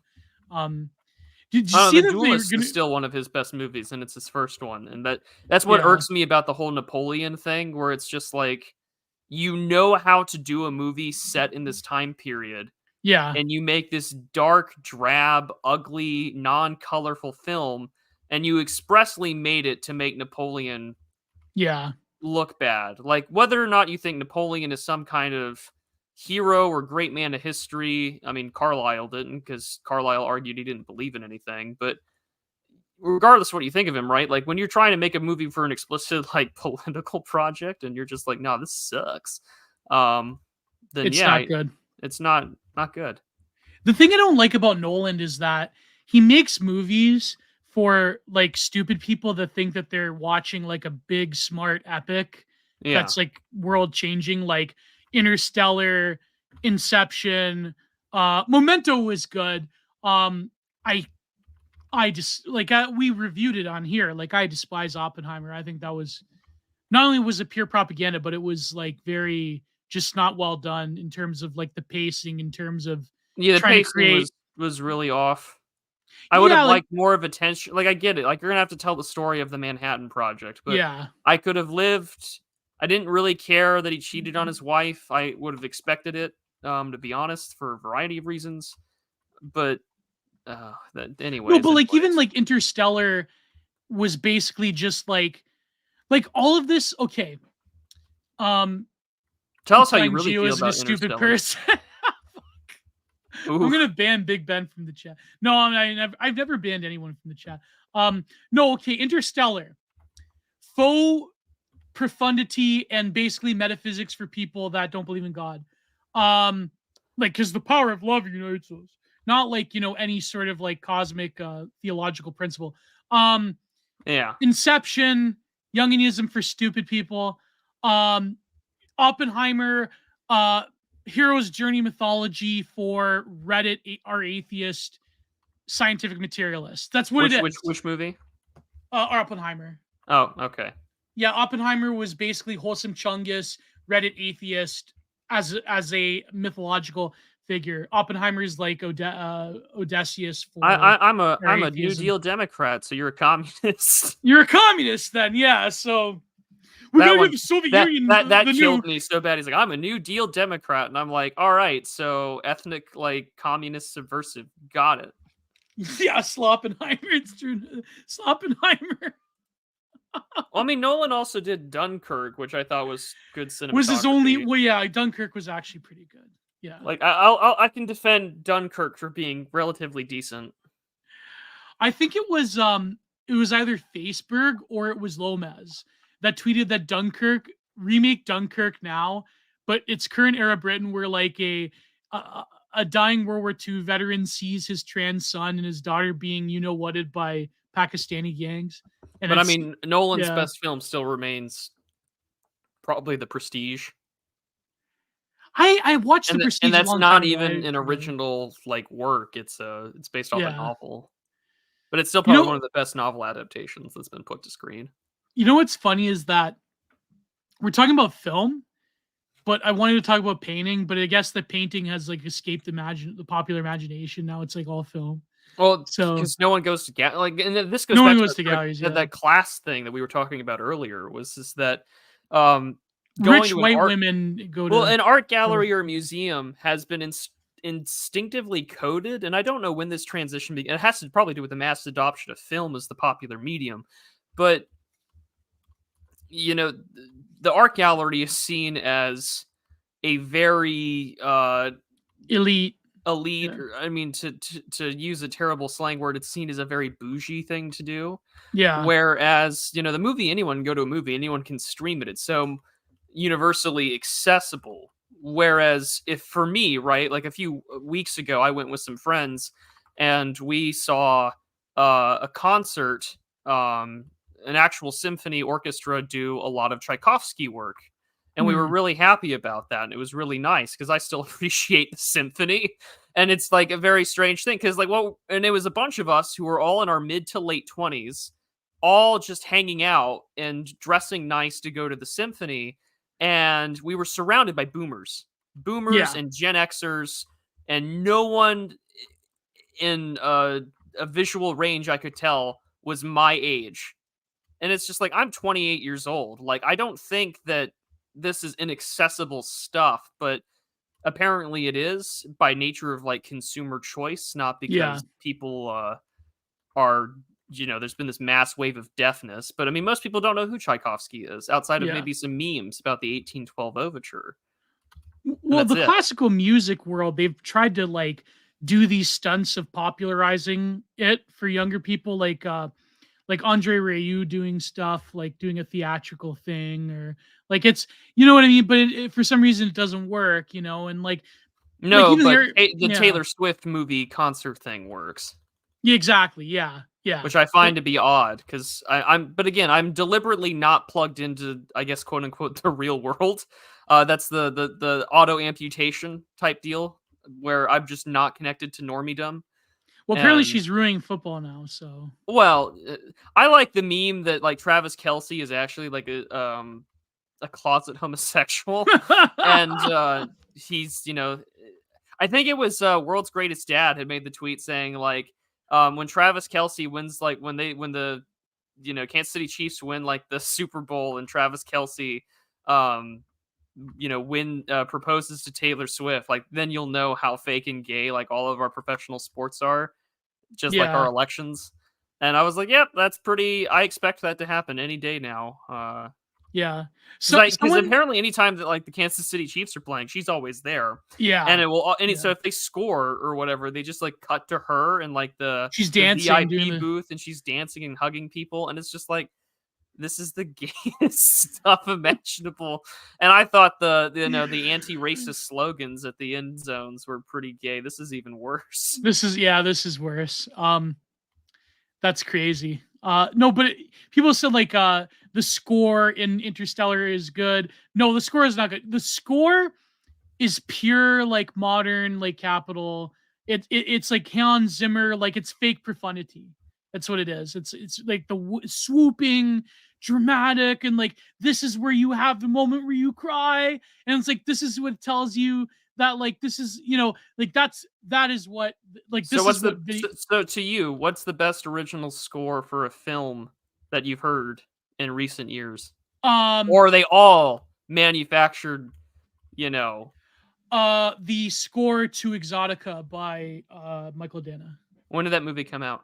1994. So you're saying in 30 years there hasn't been a good there's movie probably film? there probably has. Yeah, there probably has. But I'm just I saying would argue. that, Well, I mean, like I'm sorry. Like even if you want to say that they're like schlock, this is the moment where you're supposed to feel it or whatever. The prequels with John Williams' score is still really fucking great, and I'll defend that. okay. There in the past 20 years, 30, yes, there has been good ones.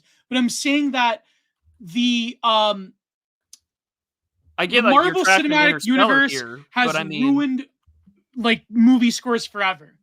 well, because all that they are is the just basic leitmotifs that get replayed. Because everyone knows. No, when but the that's bad what I mean. guys Like the walk in. dramatic, swooping orchestral music is like this is where the superhero comes, and like this is where they save But that doesn't the day. even Like, come. But that doesn't even come from Marvel. I mean, again, if you wanted to do that, you could blame John Williams for the Superman theme. yes, okay, yeah, okay. Good. But like I blame Hans Zimmer. I blame because blame this is Hans like Zimmer. this fake like profundity. It's like it's swooping, dramatic orchestral music. It's like that. This is it's hollow. It's like really. And when I saw Interstellar, Is it hollow because the music is hollow, or is it hollow because it's being applied to a story that is hollow? a little, if you were to Little talk column to A, little professional, column B, but I mean, listen, I like, saw Philip Daniel help me. Philip Daniel is an actual composer. He could tell me that actually the music is also hollow as well. I'm sure compared that it to- is, but yeah. I'm saying, like, I think what increases its hollowness is the fact that it's being used for like Well, really it's both. garbage storytelling. Well, listen, I'm not being. Listen, I'm being a contrarian. That's a snob. I may be a little All bit right, of a Richard snob, Spencer. but it's, but it's no, but Gotta it's be a true. Like it's contrarian. totally it's crap. It's like it's the slop of like. Okay, first of all, people don't know how to appreciate classical music anymore, so That's they true. can, so they don't really know. They don't have the ear for it. And second of all, what I mean by the Marvelization of Hollywood in general is that music is meant to just tell the audience it's like sort of like a laugh track on a sitcom, but now it's Yeah. like an emotional track on a Marvel movie. It's Well, this was the inevitability of yeah. just making all these things universally accessible. Philip Daniels, help me out here, bro. Help me out, Philip. Like, you know what I mean? Like, if you were to compare Hans Zimmer to some of the great composers of the past, you can compare it because it's basically just emotional blackmail. But the great composers of the past were also not making shit for Hollywood schlock. No, true, but all of it's just it's the same process of over emoting. It's emotional blackmail. That's what it is. It's like really that's what. Well, and again, I'm not really disagreeing with you. I'm just pointing out that there is some apples to oranges here. No, true. No, Louis, like, trust me, I do Keshe, agree that there's a lot of slop. The real Reddit opinion is pro Hans Zimmer, is pro Marvelization of Hollywood. That's what the real Reddit opinion is. I'm a much older form of hipster. Okay, we're an older form of hipster. We like our you're bringing out my Italian sex romps. Apparently, we're real hipsters. We talk about the Teen Apocalypse trilogy on this show, sir. We're pro Justin Long getting castrated on this show. Like, jeez Louise. No, but I'm saying like there's some films that make the conscious choice not to have that type of like Tarkovsky. He didn't have that dramatic soundtrack because he knew that was going to distract from the actual cinema. And like he also wasn't in Hollywood either. No, true. But I'm just saying, No, but even like, even like other great Well, I'm now okay, Gio. directors in Hollywood, I'm now being needlessly contrarian and just giving you a hard time. No, but the point being, Prude, is that like a lot of directors, okay, Terrence Malick has good composers that he works with that are pretty good. But I'm saying like a lot of Hollywood films, they can't do that stuff where they eschew the soundtrack because like people are just like their attention spans are so low that they need the little soundtrack to tell them how to feel and how to emote. And that's a big and so for example, pure auteur cinema, filmmakers, they hate that stuff. People like Bresson hated it because it distracts from what's actually going on in front of your lying eyes on the screen. But it's like you need the soundtrack to tell you how to think and feel. It's incredible. It's like well, like you said, it is like the laugh track. It is like the audience. Please clap for the. It's just conditioning. I'm making a lot of enemies in the chat right now. Well, I mean, it is just social conditioning. Although the one Zimmer take that I do like is that I think Inception's soundtrack is pretty good. That is my one pro Hans Zimmer take for today. But at the end of the day, I'm not a musician. I'm not a composer. We're supposed to talk about paintings. We're talking about film. It's terrible. It's terrible. You know what? I'm going to punish my audience right now. We're going to review the Jackson Pollock painting in this. That's fine with me. That's fine. It has no political content. That's fine with me. It would be nice to not talk about politics for a little bit, Gio. We are capable of doing more than just being political hot takes. The Laurel and Hardy of just like political shit takes on the internet. Like it's okay. We can do more. We can branch out. Culture is good. Yes. New club. Zimmer's just dun dun. Like that's what I hate about Christopher Nolan films. It's all like dun dun. Like he did that with Oppenheimer, where it's like, okay, we know he set off the nuke. Okay, fine. It's like then he's got to do this like bit about like he's like so morally torn over it, even though Oppenheimer in the film was not morally torn over incinerating the Germans, though. But when it comes to Japanese, we have this big moral dilemma because it's Japan instead of Germany. I hated that film. Yeah, like let's make it more abundantly clear that we really want to that we really wanted to kill the. Yeah, like oh man, what's our greatest weapon? Oh, it's our enemy's anti-Semitism. Okay, make it any more obvious that this is going to be that kind of discussion. Check. Oh man, what do you mean my like Aryan Slayer 9000 is going to be used on them? Aryan Slayer 9000. The Aryan Smasher. No, it's a 9000. rice cooker. Oh man, yeah, like we're gonna cook some rice instead. You don't have to follow the Gio Gospel. Yeah, you are. Yeah, I agree. You don't have to follow exactly what I say. I do not demand follow of my audience. Anything I say while we're on that point. Don't listen to anything I say. I am here as the comic relief character. We're not like other e-grifters. We don't expect you to follow us like a religious devotion to the cult. Oh God, the day that you make a cult out of us is the day I quit. Well, Philip Daniel is coming into the clutch right now. Zimmer's phrases are too symmetrical and his melodies are too repetitive. He fails to develop his material. His harmonic language is too simple. He rarely modulates to distant keys. Well, I mean, okay, to be that's fair a good to Hans That's Zimmer, like very solid. But thank you, Philip. We appreciate you. Yeah, but to be fair to Hans Zimmer, he has to deal with the confines of a Hollywood film. So you are correct, Prude. Yeah, maybe I'm being a bit too unfair to Hans Zimmer, but I would argue that maybe some of the better composers of our time are not in film. I mean, like, there's independent stuff too. But it's objectively true. I mean, it's objectively like I know that this is a normie tier take, but like I still think Jeremy Soule is probably one of the better for the medium that he is working with. He's doing a pretty damn good job at making quality music, despite him getting like Me Too'd and banned from ever doing like another Bethesda game, but that's probably for the best considering Bethesda's a giant piece of shit now. Yeah. One of my favorite Can OSTs we, to answer your question. sorry. I'm now going to like totally fuck this up for you. We're going to talk about E-drama for a second. Okay, what Oh happened with him? boy, I'm so fucking excited. I have E-drama to talk about in the Digital Archipelago. I have inane, useless bullshit to bring up on the internet. Speaking of gay E-drama, because I mentioned a Bethesda game. I'm just gonna bring it up slightly. So there's this like YouTube video game review channel called Never Knows Best, and this is in the backdrop of Starfield coming out, and people were pointing out, based on reviews, interviews, and such, that the design lead and the project lead for Starfield, Camille Paglia, did not use a centralized design document for the game, and he's been saying this for years. There's a lot of evidence for this. And anyways, Never Knows Best makes this like 2.5 hour like bait video, calling out all these other content creators, saying like they've defamed this guy, they've like lessened it, they're possibly liable for defamation, they're plagiarists, blah blah blah blah. Basically for saying that, listen, Starfield is not a great game. It utilizes poor design features.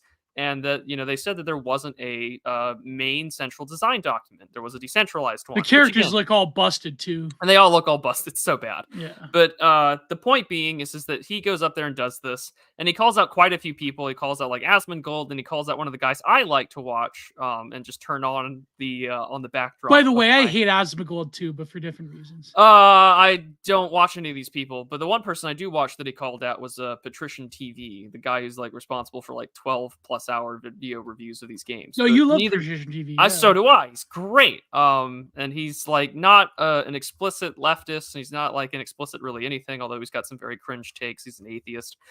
But anyways, he had to respond to it, and he had a good response. And he's just like, oh, well, what does Patrician TV think of me? Says Never Knows Best, and he clips to a stream where he calls him a cuck.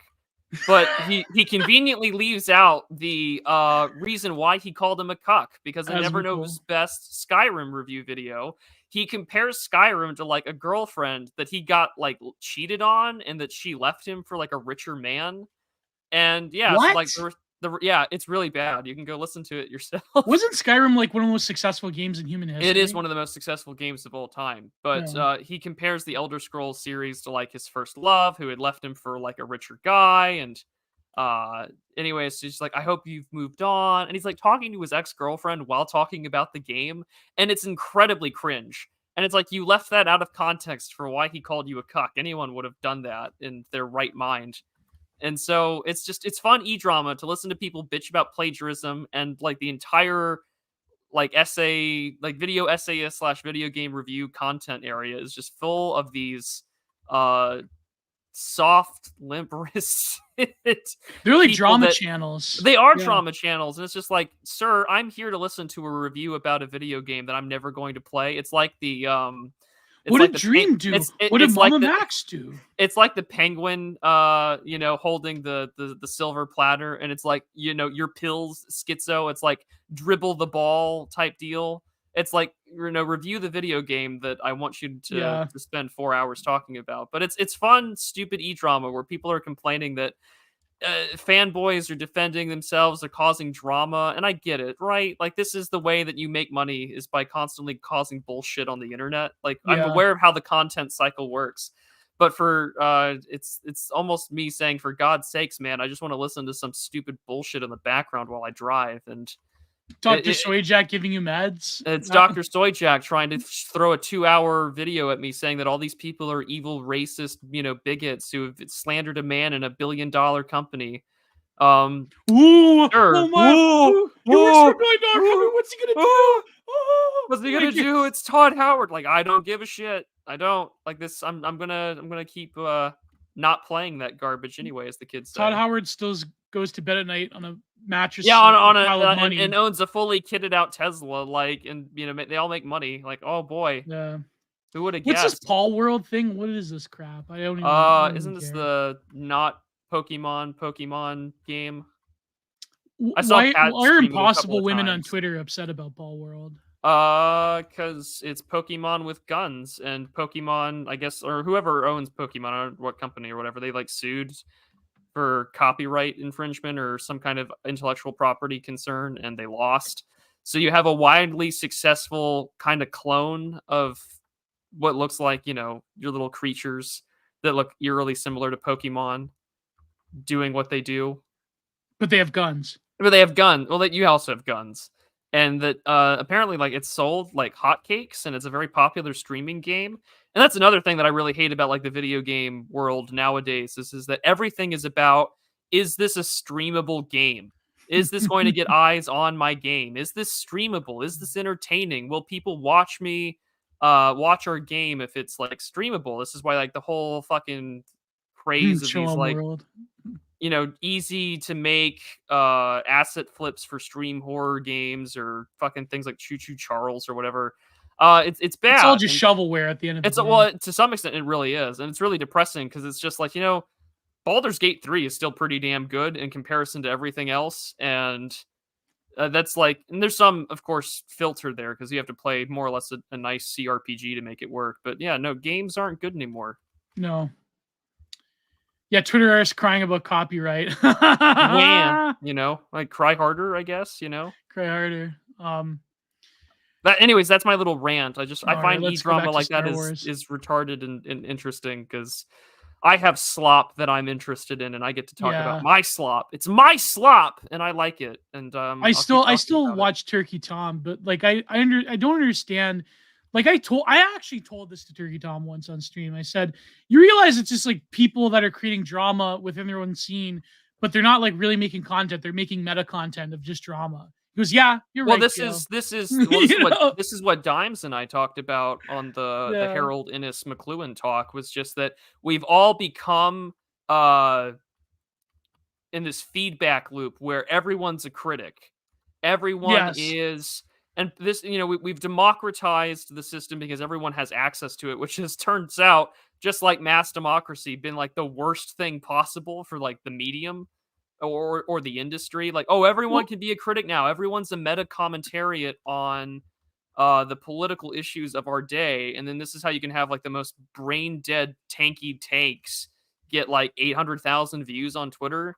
And it's just like, it's the dumbest stuff imaginable. But or like the Rad Fem tweets where it's like the graph about the RP'd women every year. Yeah, that like blows up once a month. It's yeah, every month, at least once a month. How convenient that this women's issue blows up on Twitter once a month. But or like you'll have like there's a periodic rotation of like libtard tweets that blow up once a month. Like like white Christian people hate trans. Like I thought it was about compassion. Like there's always like well, it's the same thing now with that border stuff. Like, love thy neighbor does not mean that my neighbor should rape me or sell me drugs. Yeah. I have to see that iHypocrite video. iHypocrite's in a beef with Scrump and Evelyn. Yes. Over what?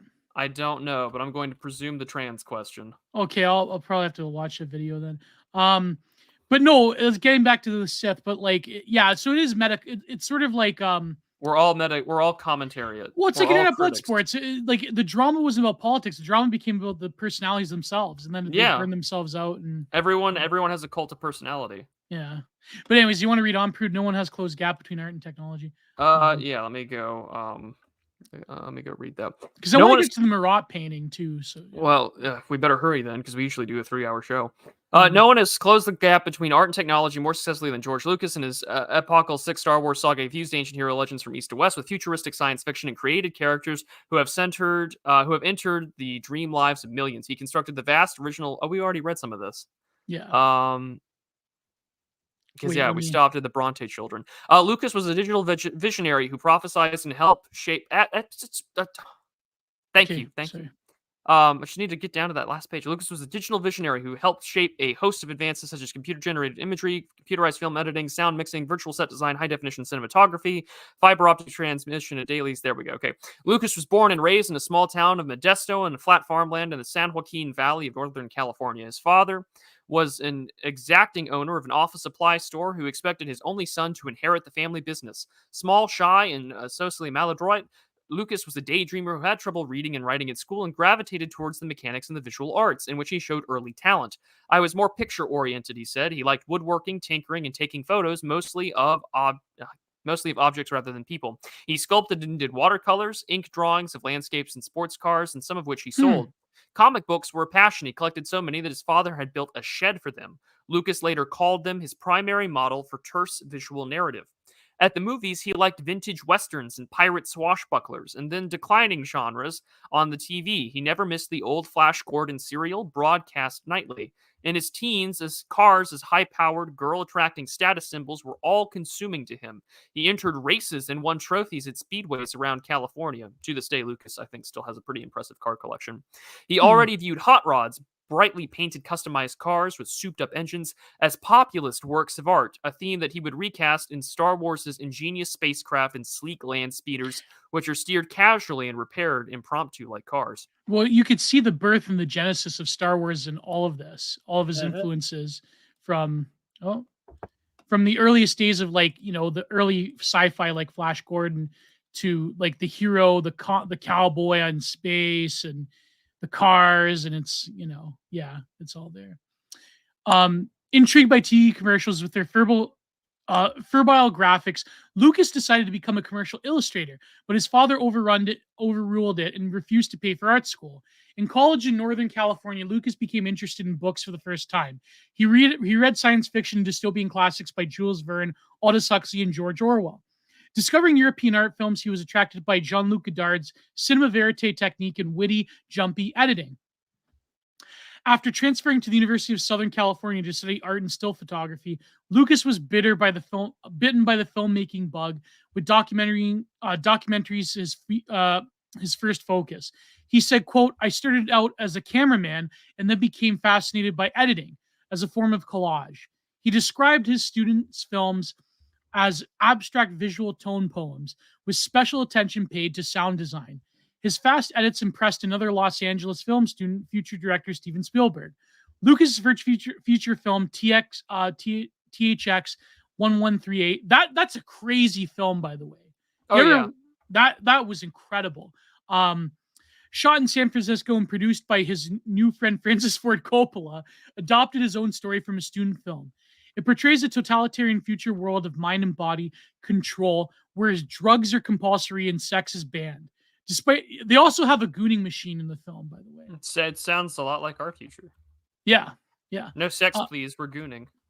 it's funny because like there was a gyrating black woman that he was that Robert Duvall's character was gooning to.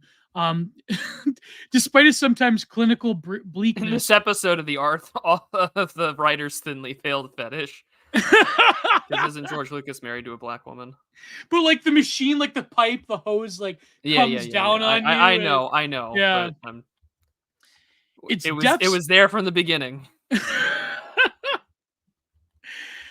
Its deft shuffle of cool, luminous images, edited by Lucas, often resembles minimalist scenarios of the avant-garde dance, then flourishing in San Francisco. The film unexpectedly ends in a car crash as a magnificent Lola T70 racer speeds through city tunnels. Its supercharged whine, a piercing machine music injected by Lucas into Lola's allows chevron mood ambient score. But cerebral European style angst had narrow audience appeal. Lucas now turned to American youth culture. His low budget American graffiti, with its high school sock hop, hamburger drive in, and drag racing, recreated his Modesto youth. It was a surprising box office smash. Its soundtrack album of top 40 hits also made a fortune. Rescue. Let's just skip this part. Let's go to where she talks about Star Wars. So you want to read this part? Proposal for Star Wars? Yeah. Right. The proposal for Star Wars was rejected by Universal Studios before finally being accepted by a skeptical 20th Century Fox. Star Wars might never have been made, Lucas acknowledged, without Ralph McQuarrie's concept paintings based on Lucas's instructions. The first picture showed two robots against a desert landscape on a distant planet. To make Star Wars as he envisioned it, however, Lucas had to invent a whole new technology. In 1975, he founded his own laboratory as feudal as a medieval guild, Industrial Light and Magic, a subdivision of Lucasfilm, hidden. You scrolled. Sorry. Hidden within an old warehouse in an industrial park outside of Los Angeles. The young computer whiz is hired by Lucas's special effects supervisor, John Dykstra. looked like hippies and brainstormed in the chaotic atmosphere of a commune. Out of ILM, which later moved to north of Marin County, would come such wonders as the nimble, stampeding dinosaurs of Jurassic Park, the morphing liquid chrome killer robot in Terminator 2. ILM's Pixar image computer facilitated 3D medical imaging and produced, after sale to Apple's Steve Jobs, the first digitally animated feature film, Toy Story. Whoa! Yep. Jurassic Park and Toy Story. So George Lucas's thing had a hand in all of these? Yeah. Oh my God. People give him shit for the writing, but I mean, the man he has great business instincts. Oh yeah. Before writing the Star Wars screenplay, Lucas read extensively fairy tales, mythology, anthropology, including Fraser's The Golden Bow, which I'm reading right now, actually. Joseph Campbell's Hero with a Thousand Faces, and Carlos Castaneda's The Teachings of Don Juan. The robot receded while the archetypal patterns emerged: mysterious births, quests for identity, father-son conflicts, rites of passage. Lucas calls much of his script very personal, and there's more of me in Star Wars than I care to admit. His hero's name, Luke Skywalker, blatantly echoes his own.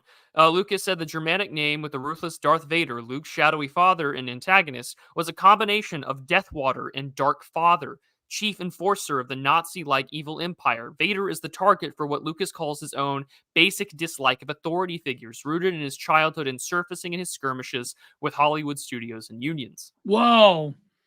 That's great. And you could see this in like the newer ones, the woke ones, where it's like it's all about the Austrian painter regime. Also one of the best wrestlers to ever live, Vader. R.I.P. Leon White. The explosive action. What time is it actually? Maybe we should read some more next week. We can. Not a big deal for me. Because then we have to get to super chats. So we got another hour, don't we? Oh yeah. Keep going. All right, we got another hour. The explosive actions of Star Wars, well, its release in 1977 electrified a global audience served for adventure movies. Beginning as a vision of dance in Lucas's mind, I wanted to see this incredible aerial ballet in outer space. He had used dance metaphors before. In the story treatment of American Graffiti, he wrote, "The dance is created by cars performing a 50s ritual called cruising." Well, cruising with a different connotation later on. Oh boy. The passing chrome flashing cars become a visual choreography. Before this, space battles have been stodgy encounters of behemoths zapping each other with lasers. There was that film, there was that show that they made in, I believe, the 70s or 80s called UFO. It was like, sexy people in space. It was like similar to that, right? The British show, UFO? Yeah, the British one. Wasn't that more about like a shadowy multinational organization fighting aliens? Like that was the inspiration for XCOM. Yeah, that was. Yeah. You could that's find where the name free XCOM channels. is from. If you have like Plex or Roku, you could actually find it in like the free channels. But okay. Yeah.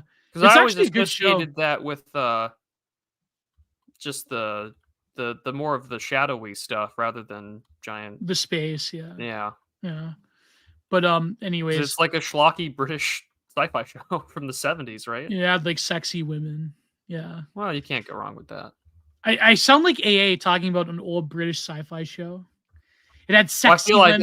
I feel like that's more of a John Dia. No, I was thinking Millennial Woes because he loves old TV shows. Oh yeah, that's right. Yeah.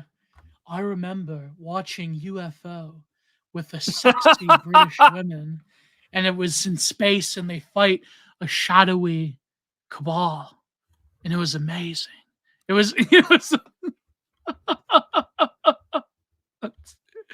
I just love hearing Millennial Woes talk, though. I something about it. But his voice is certainly aided in his longevity. Oh yes, 100%.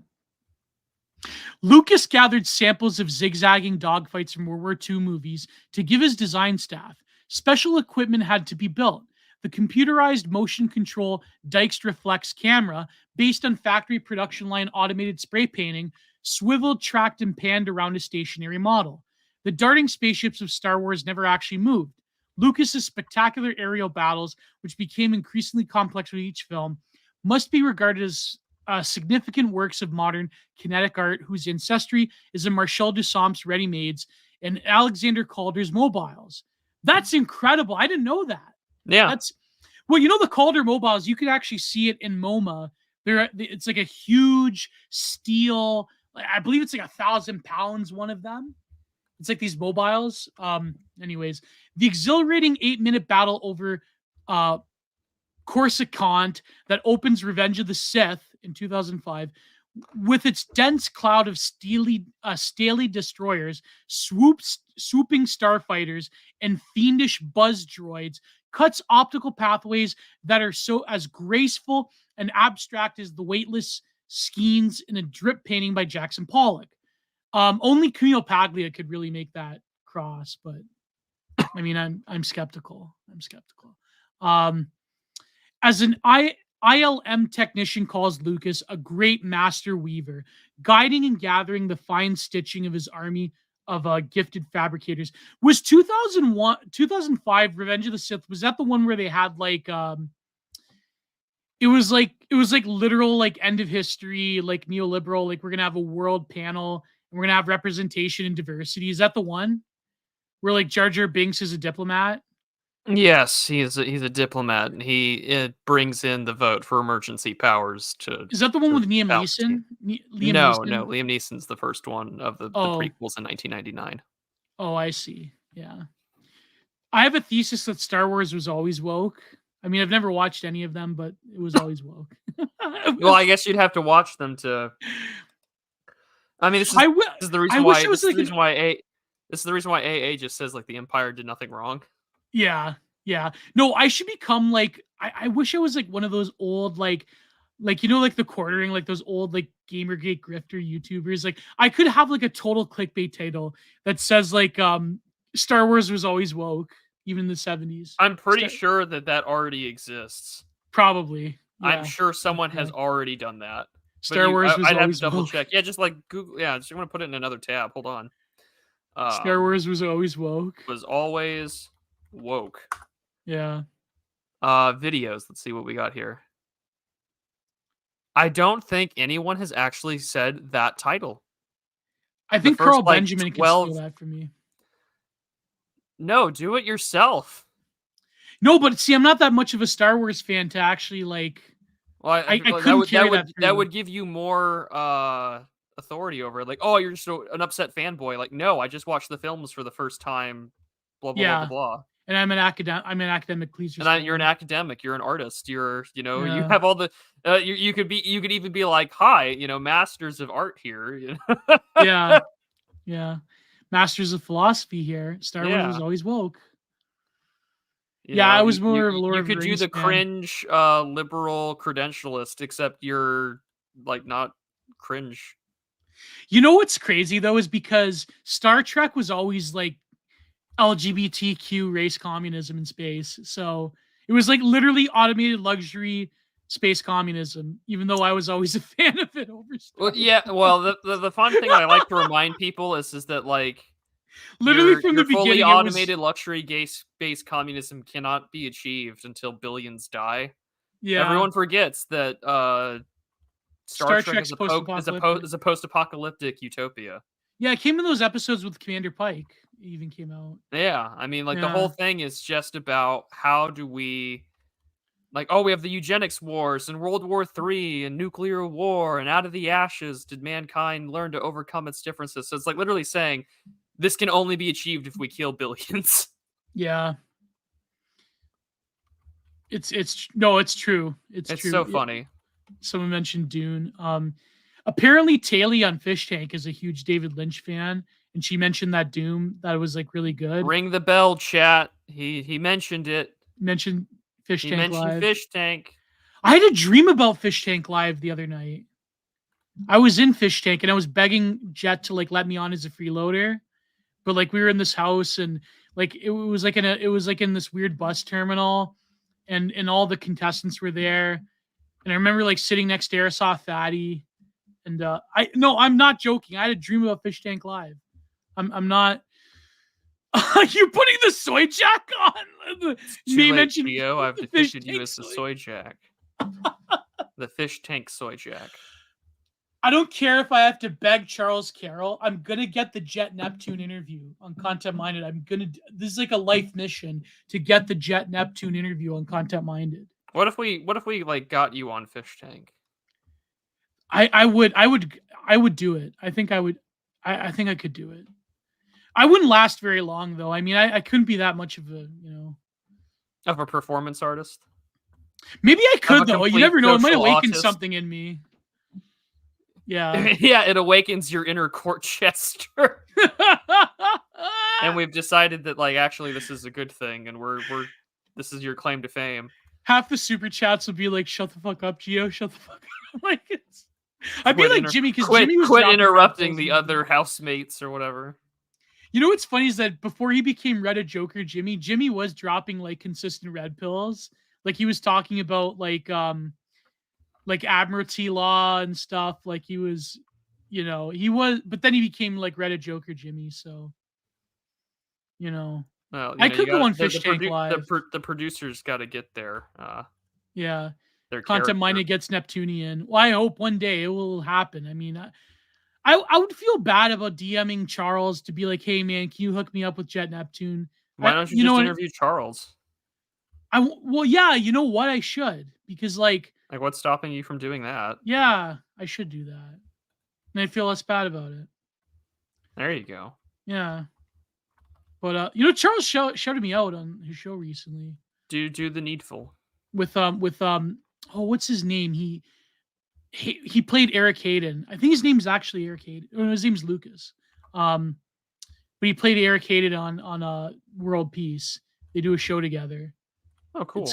It's called what's the Charles Carroll the live stream show? What's it called? I do not know. Something Chamber. Someone in the chat will know. I'm not that cool or famous. Anyways, because of their enormous lucrative summer blockbusters, including their joint Indiana Jones series, both Lucas and Spielbergo were accused of there's a Simpsons reference right there. We're accused of infantilizing the industry and driving out adult character-driven films. I would agree with that. Actually, I would agree. I mean, you can't have Marvel. They made a lot of money. Oh man. No, but it's true. You got I know. Slop. It's. Don't. But I'm sure Spielberg. I'm making Spielberg a lot of and enemies. Lucas are sitting on a bed of money, saying, "I don't give a shit." No, but I mean, like, there was this like crazy World War II Japanese, like where he was trying to like portray the Japanese as sympathetic. Did you watch that one? Which movie? It was one Spielbergo produced. It was like trying to make the Japanese sympathetic. I think it was called The Palace. Was it called The Palace? Okay, I have not seen The Palace, but Spielberg has made a lot of The Palace. Oh, sorry, The Palace is Charles Carroll's show. Oh, okay. Well, what's the Spielberg movie called? Because I have no idea. It was like where it was like from the side of the Japanese. It was called. Was it Flags of Our Fathers? No, it wasn't. No, those aren't even his movies. Those are Clint Eastwood's. That's Flags of Our Fathers and Letters from Iwo Jima. Let me look this up, Spielberg. Because I don't know that Spielberg has done other World War II era films. Yeah, besides Saving Private Ryan. It came out fairly recently. It was an Empire. Empire of the Sun was actually a great film. As much as I say I hate Spielberg, I actually do like quite a bit of Spielberg films because Empire of the Sun was a great film. No, it was about Japanese soldiers. Oh yes, it was Letters from Iwo Jima, but he like remade it to make the Japanese more sympathetic. That's Clint Eastwood's film. No, but he remade it in 2006 to make it more. You didn't? Yeah. I did not know that. Yeah, he remade it from the Japanese perspective, and it's more. It's to make the Japanese more sympathetic. Hold on. Letters from Iwo. 2006. Yeah. Was it 2006 or was it 20? Yeah, it was. Yeah. Hold on a second. Who is this directed by? Produced by Clint Eastwood, Robert Lorenz, and Steven Spielberg. So I mean, so it is still a Spielberg produced it. Spielberg produced it. Co-produced by Clint Eastwood. That's crazy because it was kind of like propaganda. Because I mean, Clint Eastwood is like Hollywood's arch conservative, and even he was like, I can't depict World War II's Pacific Theater without giving them a story. Yeah, true. So I'm not yeah. Yeah, it is what it is.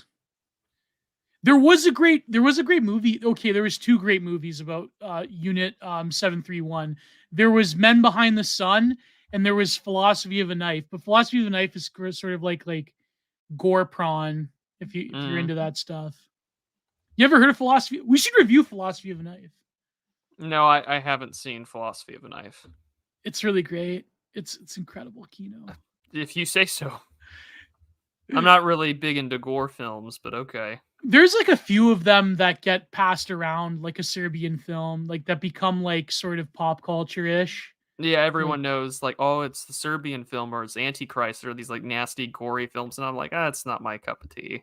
But you know what's funny is that people they look at Antichrist as one of those films, but it actually is a Kino film. It's like it's one of Lars von Trier's best. Like I liked it more than Melancholia and a lot of some of the other ones. But anyways, we got to talk about painting here. What are we doing? This is what happens. We should. We can continue this in the next episode. I didn't have anything planned. It's just that. Well, I thought we were going to do the Collins show. Well, we can do that some other time. We would need to logistically plan that out before we just true. let You people have to vet on. people. Yeah. No, but it's just that I resent what Steven Spielberg has done to the culture industry. Like, I did that whole big review in Thermidor magazine. I had to suffer when it came out. I reviewed Ready Player One, where Steven Spielberg is giving himself like the Marilyn Manson take your rib out blowjob.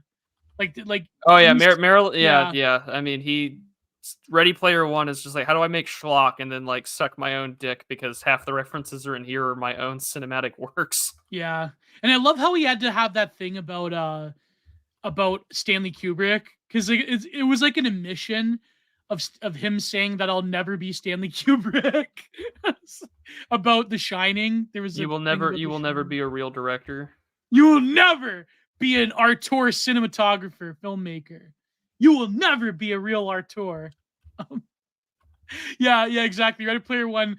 I saw that with my two best friends in real life because I had to write the article for Thermidor magazine. And you're getting some old Truden lore here, guys. This is old hat. Yes, exactly. This is oldest of old hat lore. That's also why I saw Joker in theaters, because I had to write an article for the American Sun. So I feel bad that I haven't written for the American Sun in a few years. More than a few years. Write for them. Yeah. But anyways, Stalingrad was a good film too. Yeah, the thing about the woman. I haven't seen it. It was a good film. I'm currently watching the I'm so unplugged from most media. I try really hard to make most of the content I consume either audio or book form. Well, we're gonna have to watch Civil War when it comes out in a month. Oh, it comes out in a month? But when does it come out? I think it comes out. I thought it came out in June. Oh, does it come out in June? I don't know when it comes out. Civil War film. 2024, Kristen Dunst. Comes out. Oh, April. Oh, so right around the corner. Yeah. Oh, they're making a new 20. They're gonna make 28 years later. I can't wait for that to come out. I'm cautiously optimistic. Yeah. Well, it's because 28 Days Later is one of my favorite films as a kid. So. Well, I mean, it's one of the.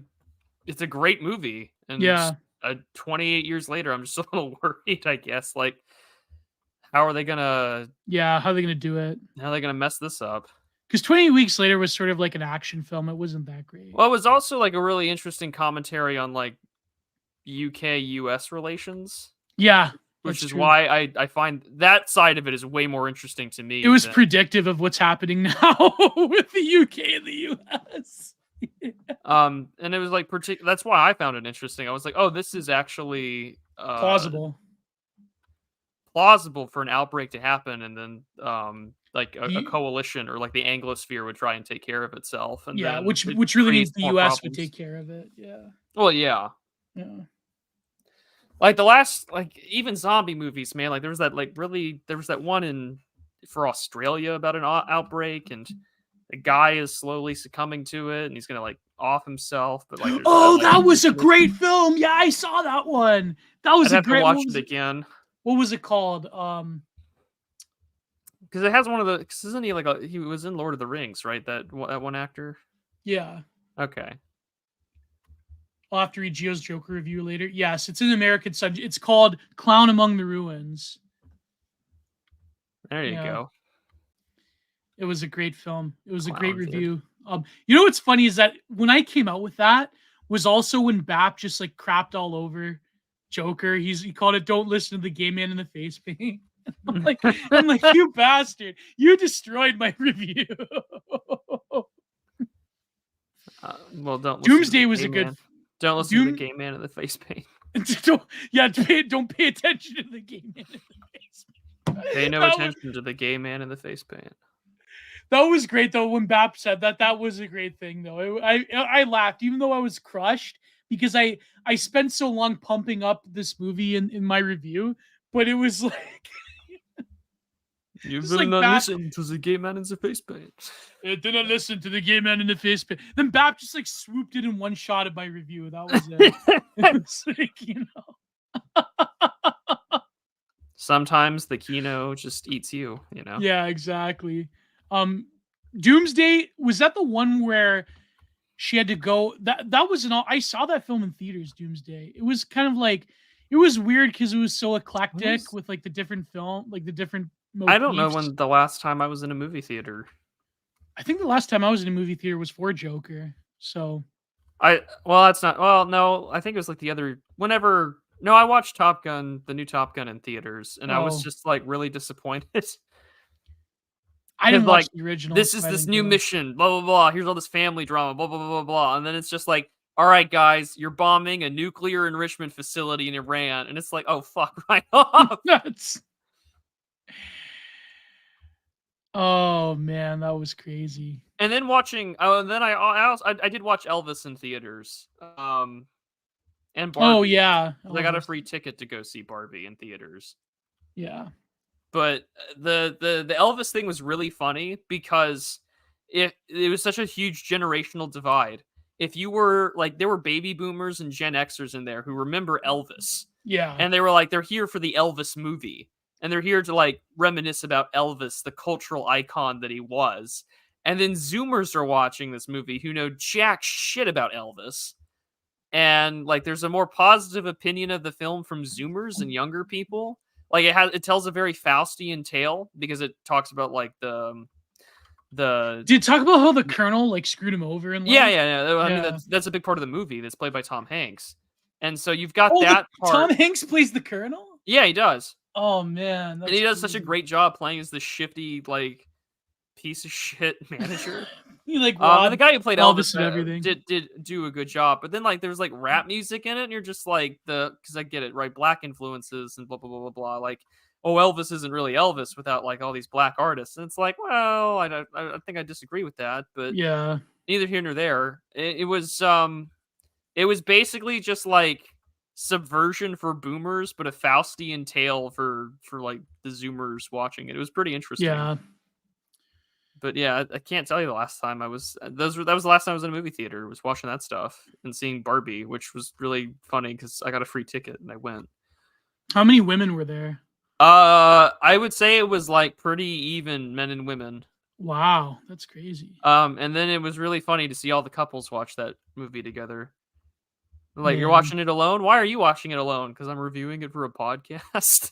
Why are you here? Oh, I'm here with my girlfriend. Oh, you're fucked, buddy. You know? They probably they would like drum you out of the theater if you're like, yeah, I'm a podcaster. I'm reviewing. No, a little podcaster is becoming a dirty word now. Oh, it should be. Yeah, it should be. It should. No, we are. But, like, I'm aware of the fact, like, we did a whole episode, Gio, reviewing that, like, what was it, like an Atlantic or some, like, Redux article about podcast bros. Podcast bros, yeah. Like, we know what we are. Yeah. We're scummy, and that's okay. Yeah. Even, like, left-wing podcasters, it's just a different level of scumminess. Well, we're not that scummy. No. Is Matt Kreisman still alive? That was the best of Night Owls. I love how you transitioned to that. Yeah. You're like, hey, is Matt Kreisman still? That's a great question. I don't know if Matt Kreisman's alive still. I don't know. I love how nobody got my reference where the honky tonk man shoot interview where he's talking about Bret Hart when Bret Hart had a stroke, and he's like imitating him. He's like, oh man. Well, we can do the Jackson Pollock article next episode, Gio. If you want to cut to the super chats, then I had that reference to the honky tonk man link. It was on my Telegram. By the way, for those of you, please join my Telegram. I need more subscribers there. Because, Telegram, I don't know why. I'm pissed that I keep losing subscribers every time I post. Well, there are bots. People delete their accounts. Blah, blah, blah, yeah. blah. Yeah, true. But apparently his wife is controlling his Twitter account. Matt Kreisman's wife. Matt Kreisman's wife. His busted Happa wife. His busted Happa. I should. You know what? You know what? Gio? You know what, Gio? Remember, Cantbot is married, and we're not. Yeah, but is that really a victory? Like to be in a relationship with? Never mind. I'm just making a point. Let's not throw stones in glass houses. Yeah. Okay. You are correct, but I get it. You might want to be stone cold or whatever, but like, I think both of us are closer to marriage than we admit. That might be true. Yeah.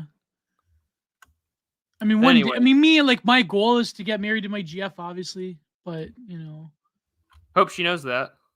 Oh, she knows. I mean, we talk about it a lot. We talk about it. But you had to bring that up just to like fuck you, motherfucker. You mentioned Matt Kreisman, and then you're like, "Oh, his busted Happa wife," and I'm like, "Well, let's not throw stones, buddy. Like, let's not." I shouldn't have said that. We can be scummy podcast bros, but by God, I don't hate his wife. I only hate Matt Kreisman. You are correct. I shouldn't have said that. I apologize to Matt Kreisman's wife. But Matt Kreisman can burn in hell. But okay, let's move on.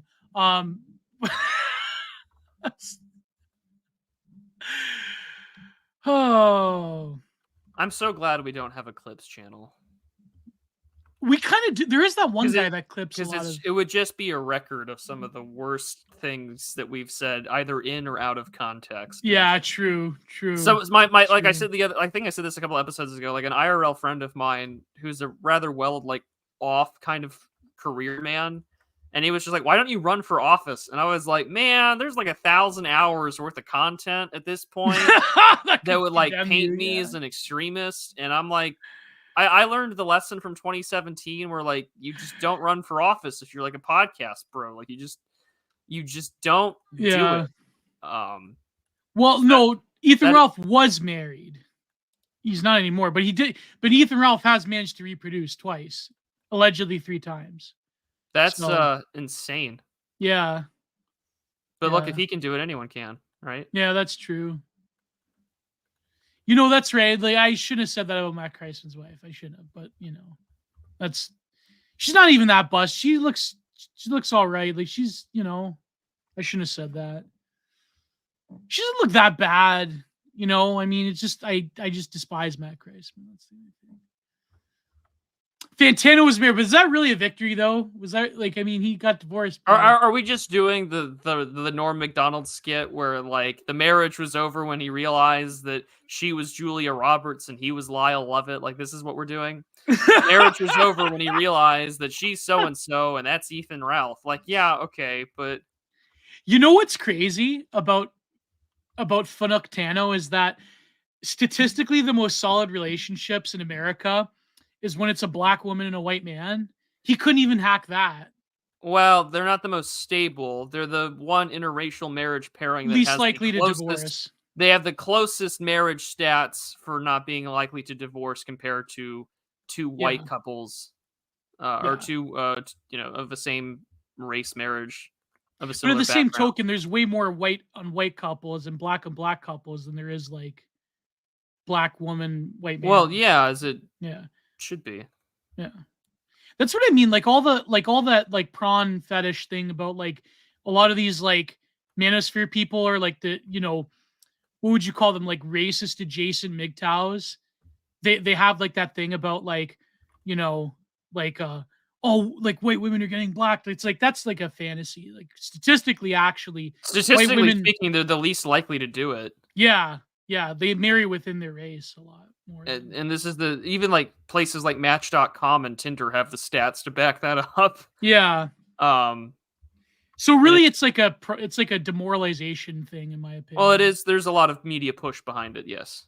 Yeah. No, but I mean, like within the right wing, right? Like there's like people that start like people like Well, there like, was. I think this was before he respawned on Twitter. But I remember like Keith Woods had this reply where it's like, "Tell me that you watch porn without saying you watch porn," because it was he was replying to one of those, and I was like, "That's a pretty damn like good reply." I was like, "That's pretty good." Yeah. But yeah. Yeah. Super chats. Super chat. No, we have to finish the. Okay. There's still about 2 pages left. So. Okay, go for it. Let me go to where is it? The actual where is it? Filtered look, keep it nervous frame. For an emotional resonance, Lucas commissioned a romantic 1930s Hollywood orchestra scene for composing John Williams of practically motif. So we were just talking about this. Criticism of Star Wars series has centered on its limited female role and avoidance of sex. And of course, Paglia is going to talk about this. Its paucity of black actors and its caricatured accents perceived as racist, well, up until the recent one, obviously. And it's sometimes wooden dialogue. Lucas says, "My films are basically in the graphics. Everything is visual. He views dialogue as merely a sound effect, a rhythm, a vocal chorus, and the overall soundtrack." Now, like I mentioned Bresson before, there is a line in Artur cinema that, they don't want films to become like theater that is filmed. You know what I mean? Yeah. Like Kino Corner talks about this. Like Bresson had this essay about it, where it's like, cinema can do so much more than just theater and dialogue. You know what I mean? It can reveal different things. So, in structure, Star Wars unfolds as a dynamic action sequence alternating with grand panoramic tableau, including breathtaking cityscapes stacked with traffic skylines. Lucas declares, "I'm not really interested in plots." Well, well, I can't, straight from the horse's mouth. If anything, you can't blame him for being honest. He is an ideas guy for sure. Yeah. And everywhere, to me, the script is just a sketchbook, just a list of notes. Well, people that worked with Lucas said that as well. So, Yeah, like he does the first like full cut of the Phantom Menace, and he's like, "I may have gone too far in some places." He's a very quotable guy, though. He is a quotable guy. I like George. I don't. Yeah. I'm okay with George. And Disney stabbed him in the back, so there you go. Woke Disney. Yeah, I may have gone too far in some places. Yeah. Plot details like the origins of facial scars are sometimes supplied from outside the film in the gargantuan cosmos of Star Wars serial cartoons, video games, novels, handbooks, action figures, plastic kits, and websites. Lucas's pictorial orientation as a director is unmistakable in his mission statement. Movies are a mass of objects moving across a large surface. His main task. So I can see why Paglia views him as a modern artist. You know what I mean? Like, movies are a mass of objects moving across a large surface. That's very similar to a lot of surrealism and conceptual art as well. And so he really is in the sort of debt of a lot of 20th century art movements, in other words. Yes. Movies are a massive object. His main task, he says, is to decide where the viewer's eye should be and for how long. Lucas calls digital technology a new color. It's a whole different way of making movies. It's painting now. It's not photography anymore. That's a very interesting statement. Because in terms of composition, it kind of is like painting. Like digital art. Well, especially because Lucas uses so much matte painting and these sort of still life images. Because I mean, like you see even in the very first Star Wars, right? The famous twin suns over Tatooine, Luke looking out into the horizon. Like that is just like the pure kind of like it's painting. It's Yeah, exactly. beautiful. I mean, it's good. It's good stuff. But I think what he means is that, painting, there's a sort of boundlessness of expression that photography often struggles to, like, it. People talk about like how photography bodied painting. It bodied the social functions of painting and to an extent, but in terms of actual the sort of like chiaroscuro of a scene, the I should probably thematization of it. change my profile Yeah. picture back away from Yeah. fish tank. But in terms of like well, unless I reference Fish Tank again, a lot of Fish Tank scenes often look like paintings. They look like destitute Do they? social realism. Yeah, They they do. they look like photos of like how the other half lives from like the 1920s. That's what I mean. It's kind of like social realism. That's what Fish Tank Live is. Oh, I should tweet that. Anyways, no, but Lucas, like, we often like talk about how painting was bodied by photography, but in some ways, when it comes to fine art, photography really struggles in some respects to get the same form of like fantastical expression that painting often provides. Well, also because So and again, I think it has a lot to do with the mass accessibility of these forms. Like anyone can pull out their camera and shoot what would be an objectively nice landscape photograph. But to yeah. paint that is a whole other bag of worms that most people can't do. Even if you were to go to one of those like have a glass of wine and paint something type deal. Most of those are shit and with good reason, right? Hmm. That Yeah. is a skill that most people just simply do not have. Yeah, exactly. Yeah. When I browse Twitter, apparently on the feed there, like, how we're there on Yeah. the Luke Rudowski's talking about apparently Canadians are reacting to the Texas border. Did Trudeau talk about the Texas border? I have no Yeah, idea, but I could give two shits what that what cuck has Canada to say thinks, about my country. in your state. Well, just in general, I Oh just don't yeah, I don't yeah. acknowledge Trudeau's existence in my day-to-day life. I'm forced I don't to. even think about Biden that often, if I'm being completely honest. I Really? don't. I don't. Hmm, I mean, that's like, unless true. I'm on the news, then I have to talk. Like, if I'm like scrolling Twitter or whatever, like, yeah, sure, Biden's the president of the United States, but like, I don't think about Joe Biden very often. I wouldn't even at you. I wouldn't even at you, Joe Biden. Yeah, I wouldn't even at you, Joe Biden. Joe that Biden. is funny Joe though. Biden, That wake is up. funny. Like you know, Like, I know that's a very strange thing to say, but yeah, I really don't. I don't think about Joe Biden all that much. I don't think about you I at don't. I all. don't think about the. Like, I don't think about you at all. Like, yeah, I really don't. Oh my god, it's true. I don't know if I think about Trudeau every day. I probably don't. Like, I know he's the president of my country, but it's just like, man, I don't think about these people like at all. Yeah. But let's get to the scene though. Let's skip ahead. Oh, here's some interesting stuff. Do you want to read or yeah. Yeah, I mean, it's not a big deal. So here are the plot and dialogue. Yeah. While plot and dialogue may be de-emphasized, I said a simple yet cohesive philosophical system permeates all 6 films of Star Wars. Lucas's youthful liberalism versus his father's rock-ribbed conservatism was typical of the bohemian San Francisco Bay Area, a 1960s hotbed of radical politics and psychedelia. But Lucas is a straight arrow who does not smoke, drink, use drugs, except when he had to curb his chocolate habit because of diabetes. Mm, Except for his custom-built rural enclaves in Marin County, he calls himself a frustrated architect. He lives frugally, plowing his profits back into film development. Environmentalism implicit. Well, this is also like right. didn't they have that picture of Lucas like in a mall eating Taco Bell?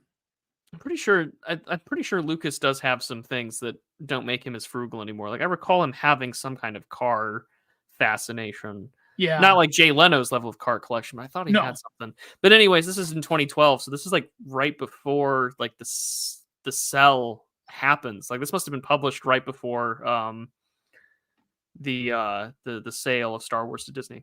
Anyways, Yeah. environmentalism is implicit in Star Wars' lavish array of planetary ecosystems, fertile or ravaged. The color green always signifies good, as in the lizard-like skin of ancient guru Yoda. Lucas professes a multicultural interest in the world and world religions when their diverse conceptions of God and spirit. He calls himself a Buddhist Methodist. Divine Whoa. power in Star Wars is the Force, an energy field around objects and living beings.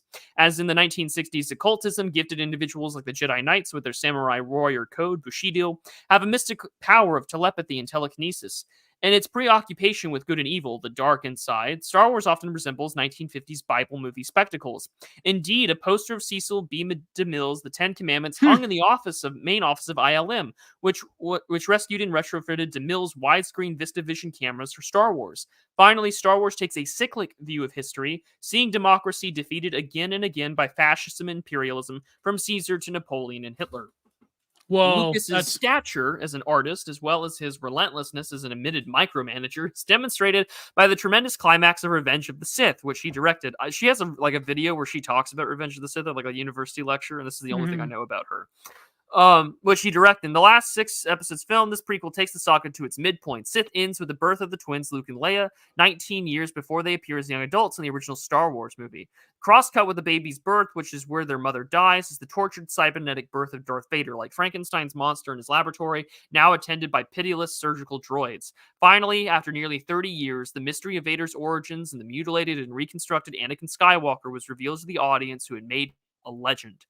Leading up to the interwoven birth scenes is one of the longest duels ever filmed, set against the apocalyptic backdrop of the sulfurous volcano planet of Mustafar. Lucas called his fierce fight between Anakin Skywalker and his Jedi Master Obi-Wan Kenobi as the turning point of the whole series. Fire provides a sublime elemental poetry here, as water did on the storm-swept planet of Kamino in the prior film Attack of the Clones. Lucas said he had a long mental color image of the Sith finale, monochromatic in its red and blackness. See the seething reds and yellows of the great lava, river, and waterfalls, based on Niagara Falls, flood the eye. It is a vision of hell. As in Dante, there is an allegorical level. I have the high ground. I'm sorry. As someone who's seen these movies, like, the dialogue for me is so fucking jarring compared to her commentary. Yeah. What the fuck? Yeah. Sorry. I'm trying to keep a straight face. I have the high ground, declares Obi-Wan when he springs to the top of a black sandy slope. Hell, as in Marlowe, Milton, and Blake, is a psychological state. Anakin's self-destructive surrender to the possessive love and jealous hate. Why were they fighting Anakin Skywalker and Obi-Wan? Well, Anakin had turned to the dark side, and Obi-Wan has to stop him. Oh, is it because I can't Vader's believe his father? No, because Anakin has turned to the evil. He's becoming the Darth Vader that we know. He has helped slaughter. Luke Skywalker. Well, he's Luke Skywalker's dad, yes. And he's, he's taken part in helping dismantle the Republic, kill democracy, kill children, kill the Jedi Order. Based. Yeah. And so, like, Obi-Wan has to stop him. So, anyways, carrying on. Production of the Mustafar episode, which has 300 special effects, combined cutting-edge, high-definition digital cameras, lenses, editing techniques with old-fashioned artisanal model making.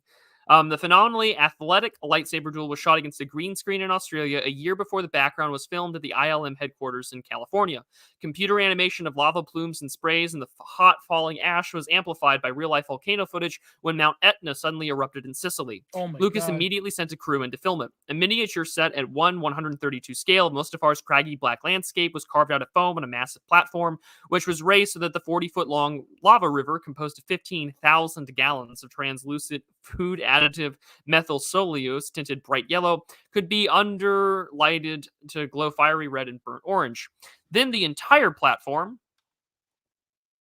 was tilted so that the river, recycled by a pump system, could flow. Clumps of ground cork simulated floating lava crust, while real smoke was framed overhead. The result was a collaborative triumph of modern installation art. All that work for, like, one scene. Well, I mean, it's also like one of the longest sword fights in cinema history. How long does it go? I think it's like 8.5 minutes, 12 minutes, but it's also intercut and interwoven between Yoda's duel, literally for the soul of democracy, inside the Senate chambers of the Galactic Senate between Yoda and the Emperor. So you get like 2 fights at the same time.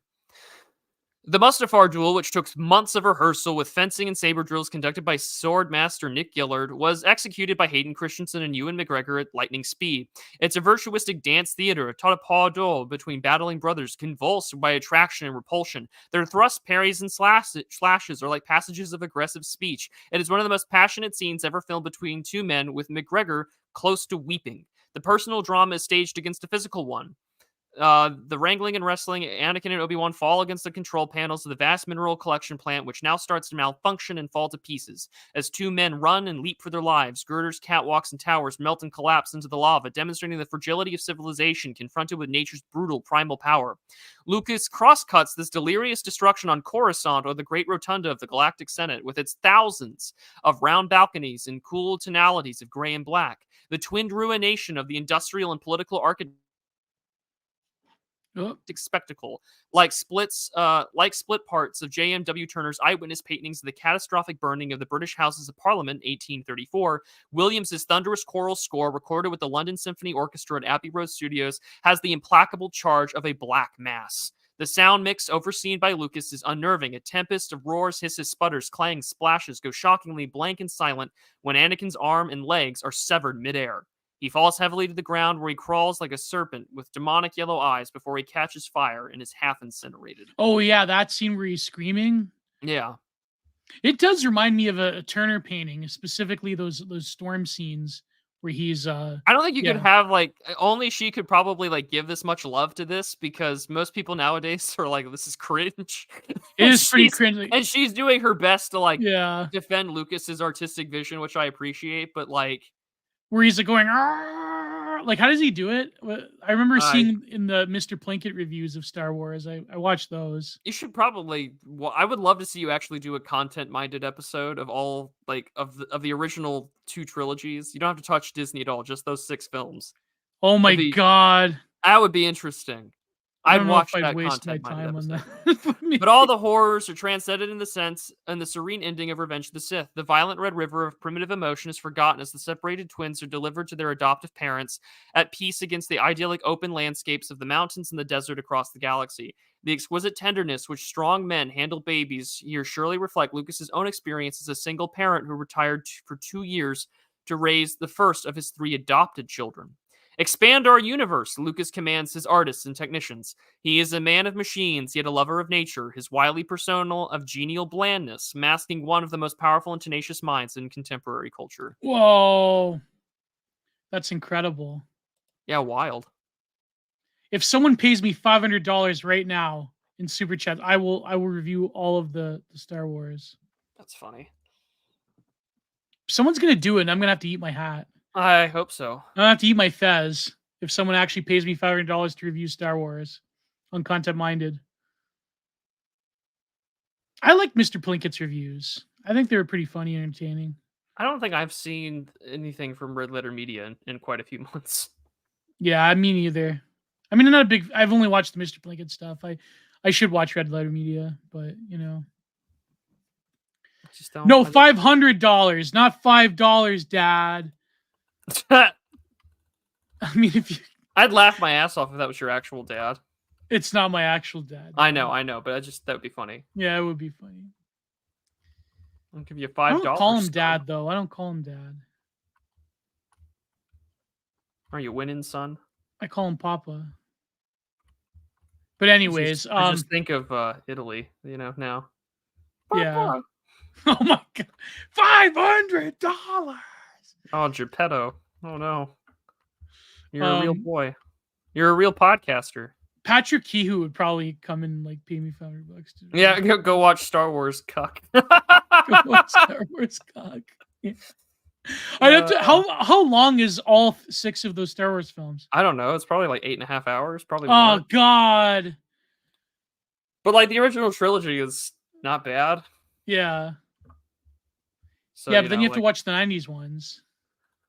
The 90s and early 2000s, yeah. Wow. Yeah, that's terrible.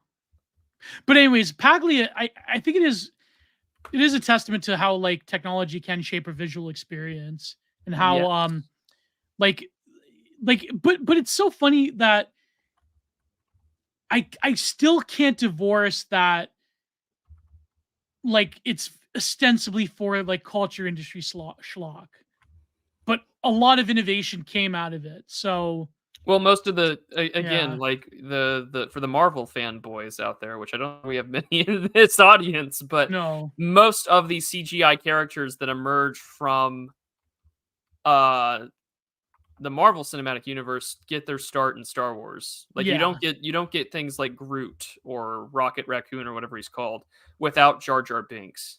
yeah, 100%, yeah, So I mean, like that's just the consequence of the industry. Like he is as much a conceptual artist as he is a um industry innovator on a technical scale. And yeah. I can't hate him. And there's no point for me to hate him. I'm not so invested in a franchise that like I'm gonna bitch about everything and make it my career. True.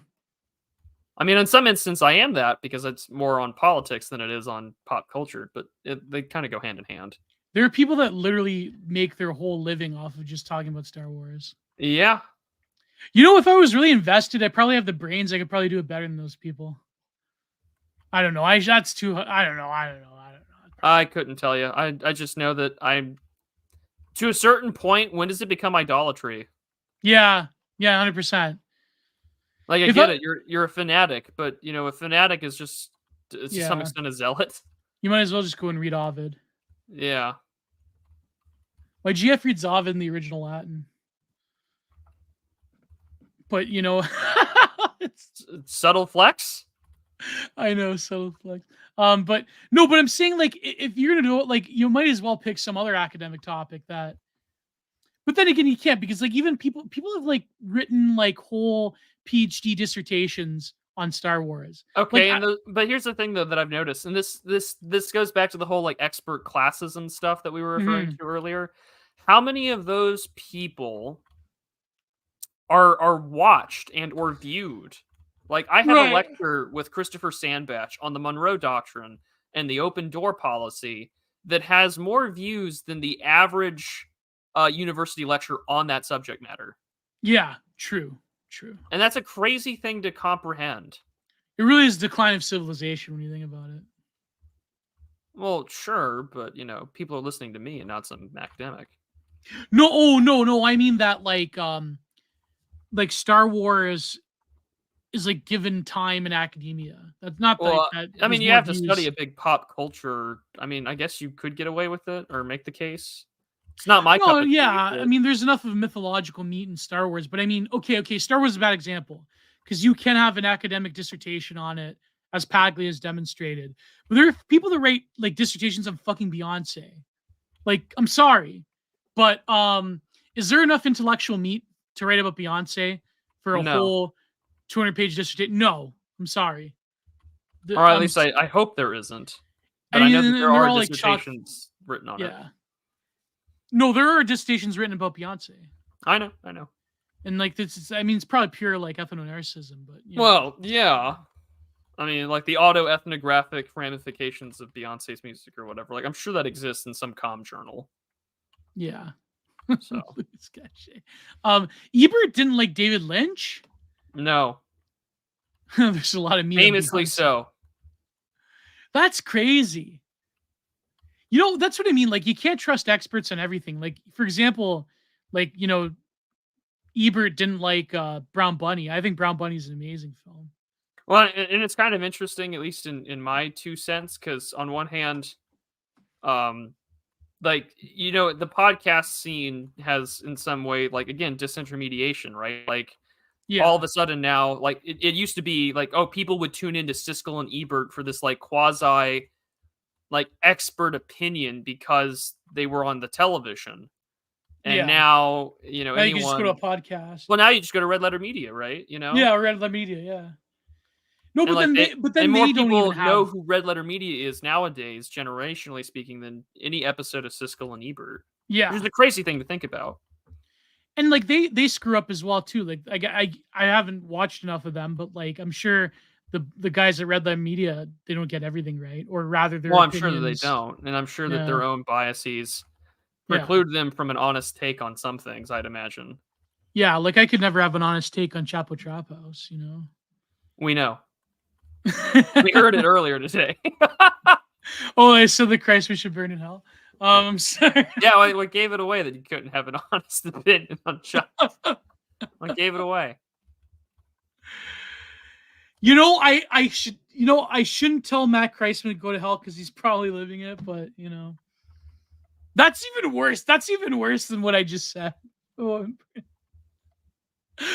let's go to super chats. I'm just burying Hurry. myself with my resentment. Hurry.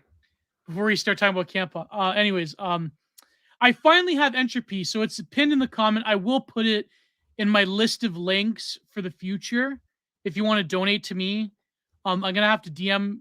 What do? You go to the Discord and you DM somebody? Yeah, or you can email them. It's easier. It's faster if you Discord them. They respond faster that way, and you just get it all linked up to your payment settings, and you're good to go. Maybe I should just email them. What should I say? Just say, hey, I'd like to use your service. I'm so and so. Like, can we get set up? Okay. It's not that process. hard. Yeah. Yeah. All right. So I shall do the entropy ones first.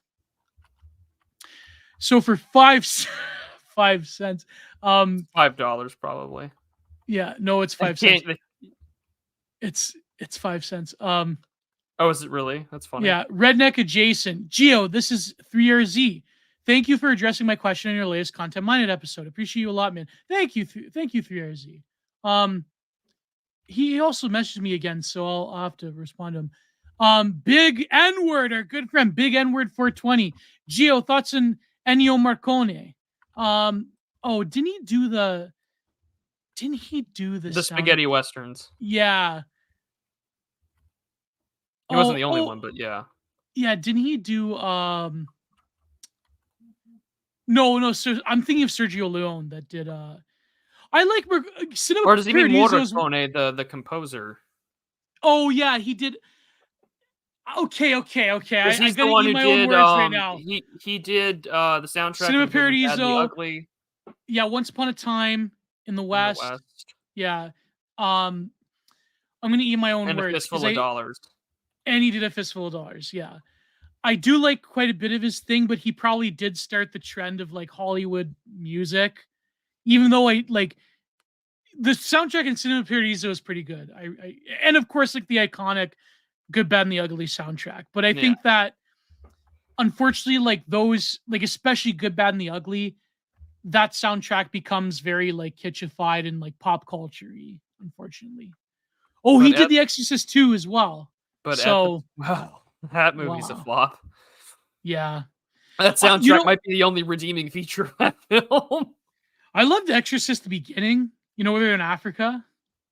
Yeah. One of the best metal references is the beginning of the song by Cryptopsy, None So Vile. The title track, it has the one where he's like roaring like a lion. He goes, I do that rather well, don't you think? Then it just like cuts into Lord Worm doing like the inaudible growling. That's like it's incredible. It's incredible. That is one of the best metal albums to have ever been made by the Montreal band Cryptopsy when Lord Worm was the singer. That was really one of my favorite albums of all time. Every day. Yeah. Anyways, so what else? Okay, so for 2 cents by Dyslexic Generator. It's probably not 2 cents, Gio. It's probably $2. Yeah, $2 by Dyslexic Generator. Happy Australia Day. It's Australia Day. I guess so. Oh wait, am I reading the YouTube ones, or these are? Yeah, January 26th, though tomorrow, but them. I think I'm reading the YouTube. Yeah, if it's the YouTube chats on there, they show up on Entropy as well. So. Okay, so these are just the Entropy ones. Okay, this is the first time I'm using it. I'm getting confused. These are the Entropy ones for $3 by Owen Zaleski. Hello, gents. Won't be able to catch the first part of the stream as I am teaching today. We'll see if I can catch the end and send some more bucks. Thank you, Gio, for finally getting Entropy. God bless. Then for another $3 by Not Omegion. Thank you. Thank God, Gio. Now I can donate to you instead of Prude. Happy Happy Feast of the Conversion of St. Paul the Apostle today. I didn't know that it was St. Paul the Apostle. It is for the I think it is on the Roman calendar. It's for us. Yes. It's Saint Gregory the Theologian. Oh, interesting. And Charles Mackey for $50. Whoa! Thank you, Charlie Mackey. It's nice that you got Entropy. Have you seen the game Cruelty Squad? If so, do you have any views of it or any video game as a work of art? Is the medium restricted only to vulgar entertainment? I haven't played it. Now I know Cruelty Squad. I think I might want to play it one day.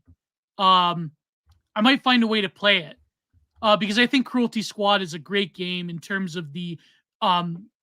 It reminds me of the video style that comes from $1 Million Extreme, but also I think has its origins in Nobody TM way back in the day. But a lot of people criticize Cruelty Squad for being lol so random, but I quite enjoy the visual schizophrenia of Cruelty Squad. So one day I probably will. The lol so random, it's not random at all. Plus, it's not random. Really, it's designed that way and it serves a narrative purpose. Yeah. It's. I should play. We should play it one day. Sure, I own it. Oh, there you go. Yeah. So, or I could watch you play it and then we'll review it. I'm not that much of a gamer, but I think Cruelty Squad is a great work of art. The channel members of my channel will know that there's a lot of video game streams that are hidden behind the paywall. Yeah. But in terms of video games as artwork, I still hold out that it's not artwork. It's something entirely different. Now, video games can approach the work of art, but I mean, I don't know, because I think there are some world designs out there that I think try to meet some kind of artistic level of standard. I don't know. I'm not an artist, so I really can't give a take on it. I just think that there are some video game narratives and stories that I think approach kind of that are definitely doing the same thing that George Lucas has tried to do, right? Cribbing from the mythopoetics of other cultures to definitely make something happen. You know what's funny is that my good friend on Twitter, Kunk, and of course Matthew the Stout, they both they often retweet. There's these accounts on Twitter that will have stills and GIFs and also clips of the sort of ambient environments from older video games like Oblivion. Yeah. And they're really beautiful. They're really beautiful. Or from Skyrim. Just the scene itself is like a landscape painting. So I think there's artistic potential for video games to provide an aesthetic, immersive experience. But in terms of the vast majority of video games, especially nowadays, it's all just culture industry slop. I'm sorry, it's not, but I do think there are definitely some games that get close to it. Yeah, there are games that get close to it. But is so if you want to donate to Entropy, this is your chance. So I have 3 Entropy donations. So now we're going to the YouTube ones. Alrighty. So the first one by Dionysian Dreams. But for $4.99, happy Burns Night from Scotland. Thank you so much, all the way from Scotland. That's crazy. What's Burns Night? If I recall correctly, it has a lot to do with the poet. And it's reading poetry. Oh wow, I could be wrong. I could be totally. Can't we have incorrect. things like that in North America? Why can't we have? Well, we used to. This is the thing that kills me. It's America used to have this really big tradition of regional poets being famous, especially in the late 19th and early 20th century, and then we just stopped doing that. Yeah, like Edgar Allan Poe and where's Edgar Allan Poe from? He's from New England, specifically sort of the Maryland area. Yeah, or even like H.P. Lovecraft, and that's. We used to have that. That's right, we used to. But I think even Canada had. Well, Canada had choice poets and artists from different places that they would have a day for. But nobody cares anymore. Like, this is what I mean. Like, fine art and like high culture was destroyed by the culture industry, and now it's just slop. Well, And sometimes we get what we deserve. yeah. Well, I know that George Lucas would probably be venerated when he dies with a statue in Probably. Modesta. Yeah. Maybe. I would hope. Yeah, I mean, And I don't that's say that culturally because significant. he is a culturally significant player. Like, I would hope that he gets the recognition he deserves, both as an industry, like, pioneer. Yeah. No, as much as Star Wars is not my cup of tea, I shall admit it has influenced the imaginations of like millions of sensitive young men and women, and it has influenced millions of people throughout the globe. Well, probably tens of millions, probably hundreds of millions, actually. Because people people in like third world countries watch Star Wars. Like that is the. But then I mean, nowadays, I mean, like the Marvel Cinematic Universe is designed so that like people of like any language group or any education can watch these things, and they could go to China and elsewhere. But anyways, John Morton for $5, or should I say £5, which I believe is still more than the Canadian dollar. Why is it that the regime thinks it's 1991 when they talk about conscription then replacement, gaslight and insult their people? Yeah, both the Americans and the British have been saying shit like that as of late, which is laughable at best. And because Russia's winning, right? That's why. Well, there was an article in the Telegraph earlier this week that was basically saying like Britain's going to have to do its part, and it's like, what year do you think you're in? Yeah. This is like the Gulf War, 1991. Like, you kidding? Like, it's not. It's not. It's like post 9/11 anymore. Like, again, yeah, it's not. Like, you don't even have the demographics of post 9/11 to pull that shit off. So I just. One of the most dangerous things that could ever happen is if there is a quote unquote Russian version of 9/11. Like, they'll concoct some kind of like Russiagate. Like, they'll attack. Like I think if that happens, it's over. But we'll see what happens. I mean, hopefully nothing like that happens. But it is a possibility that the glow in the darks will do their magic and they'll blame Russia, and or find a way to invoke Article 5 and it'll be over. So hopefully that doesn't happen. I know didn't the Israelis say that the Iranians are fair game now in terms of the economic minister had made a statement saying that they are, but nothing from the Israeli defense ministry or military has indicated that they're willing to risk actually making John McCain's wet dream come true. Well, Likud is full of extremists. So well, yes, that's also very true. Yeah, which is why like never mind. I'm just gonna talk about your drama. But anyways, our good friend Hugo Gloss 56 for 50 Mexican pesos. Which is ironic that we were talking about the border situation. Oh, well, as long as he stays on that side, right? Like, it's not a big deal. Yeah, like our friend Big N is going back. Anyways. Yeah. Congratulations, Big N.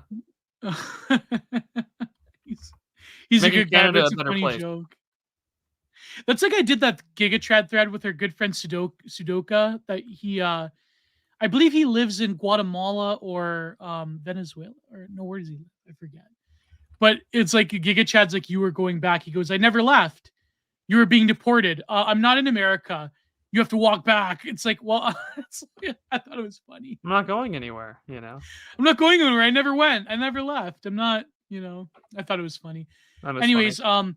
What is 50 pesos in Canadian dollars? Is that like, that's like... Control T opens a new tab, quickly translates it over. The nice thing is that after you pick your currency of choice, the, entropy will translate that for you to whatever. So because you're from Canada, I think it does it in USD, but I don't know. But again, you have to make over 100. We have a new entropy from Owen Zaleski. There you go. Owen Zaleski for $5. Glad to hear that entropy is working well. I can finally send you all my money. Recent content mindeds have been very good. Thank you, Gio. What are the writers that inspire your writing style / subjects and artists that inspire the same in your artwork? Oh my God. You know what? That should be That's way a too whole much. episode in and of itself. Yeah, you know what? I'm gonna write that down. That'll be an episode unto itself. So, next solo content minded, I will go into some of that. Owen Zaleski. So you'll probably get like 2 hours or an hour and a half worth of content off that $5. So, thank you. You have donated well. You've donated well, Owen Zaleski. So, I think it's like $2 Canadian, 50 Mexican pesos, or maybe $1 Canadian. I hate liberals emigrating to Canada to escape the third world their peers are already importing. Also, so you see Haitians or Haitians everywhere down here now. Yeah, there's a lot of Haitians in Ottawa, and of course in Quebec because of the language thing. That's so, insane. Are like third world libtards going to Canada and America? Is this what's that would be happening? really funny. Would be funny. If that's the case. I mean, it wouldn't surprise me. I just don't know enough about what's going on to. Apparently, it's true. Well, it is true. I believe it. Well, because their diaspora goes to university and they live out, like especially, so it's probably true. They turn out in Canada. Oh God, living out, yeah. Living out. Let's see if we have any more entropy. Oh yes. Oh my God, we have another entropy. By Donnie Dennett. For $5. Paglia is the female Jonathan Bowden. Oh my God, that's crazy. That's just not that right wing. Not that right wing, no. And we have another one. Where is my screen changed? So now it's like I can't see. Oh, here we go. Where is it? I'm trying to find. You know how how do you shift the screen to like be more visible? It's sort of like on the left, the far left here, or the far right. No, that's there you go. Another one for $5 by Dee's Experience, just a taste of what Prude does every Thursday. That's the name. That's Jacob. That's Jacob. Yeah. Good to see entropy is working. Thank you, Jacob. Dee experiences a little bit of what Prude experiences every Thursday. Because I said that on the Twitter space last night. Oh my God. And here we go, Seasider for $5. Hey, I woke up early today. Great interview with Dimes, Prude. Great interview with Dimes. Oh, thank you. That was a really fun talk. I had a lot of fun. Yeah, if you missed that out, Dimes and I spent like 2 hours talking about Harold Innis and Marshall McLuhan and the weird impact the medium of like our social media has on our politics. I should actually listen to that one. You would like it a lot. It was a very Canadian focused episode. Yeah, because I like the way Dimes talks too. So Dimes is one of my favorite people to talk to in the entire sphere. Yeah. Okay, I'm writing it down. Owen Z content minded super chat. Okay. For $4.99 by Zihan Wan 2.0. I'm indignant, Gio. The Change website removed my petition to put Stacey Abrams back on the syrup bottle. That's back on the what? The syrup bottle. Oh, like Aunt Jemima, get it? Yeah, I see now. It's funny. That's funny. And Nico for 100 Argentine pesos, ARS. Your Iliad is the story of 1776. It's the foundation myth of the American nation. The Iliad was the foundation myth of the Greeks. That's actually a good, probably. Yeah, but I mean, one is well, they're both true. So yeah, let's go with that. Yeah, they're both true. And anyways, Bobby Baklava. Bobby Baklava. That's funny. Bobby Baccalieri for $2 Canadian. Did you guys see Iron Claws? Thoughts? What is Iron Claws? Iron Claws is a film that has come out. I have not seen it yet. I have been told very much explicitly to watch it because it is basically a family drama with an all-white cast. Oh, it's about the Von Erichs. Yeah. Can you torrent that for me, Prue? I can, Gio. Yes, I will. Because Maybe you could apparently review it. this is a forgotten skill that Yeah, no one yeah. does torrenting anymore. I have to see it because I want to see it about the Von Erichs. Doesn't Zac Efron play Carrie Von Erich? I think. I don't know. I'm gonna have to watch it. Yeah, I think he plays Carrie Von Erich. So, I'm gonna have to see it because The Wrestler is one of my favorite films. One of my favorite scenes is, of course, the death match between him and Necro Butcher. That was a great. Because I know my mutual friend, both IRL but also on Twitter, he was telling me in person at church, he's like, you need to just watch this movie. And I was like, okay. So I put it on the list and I haven't seen it since. So I guess I will make it an effort to go find that tonight and download it. Yeah. It was a good film. Yeah, he told me he's surprised that got even made. Oh yeah, like it was an A24 one too, right? Or was I think. I don't know. Yeah, I'd have to so. I'll find out when I download it. Yeah. And here's a dyslexic generator. I love that name. I love that name. Happy Australia Day. Happy Australia Day to our Australian fans and friends. Yes, happy Australia Day. I have quite a few people we know are in Australia. Yes. So quite a few. And there's the Ennio Marconi one. And a super sticker from Swedish Kroner by our good friend Ermin Starfish. He sends us a super sticker for 50. What is that in Canadian? SEK. Is that Kroner. Swedish Kroner? That's like and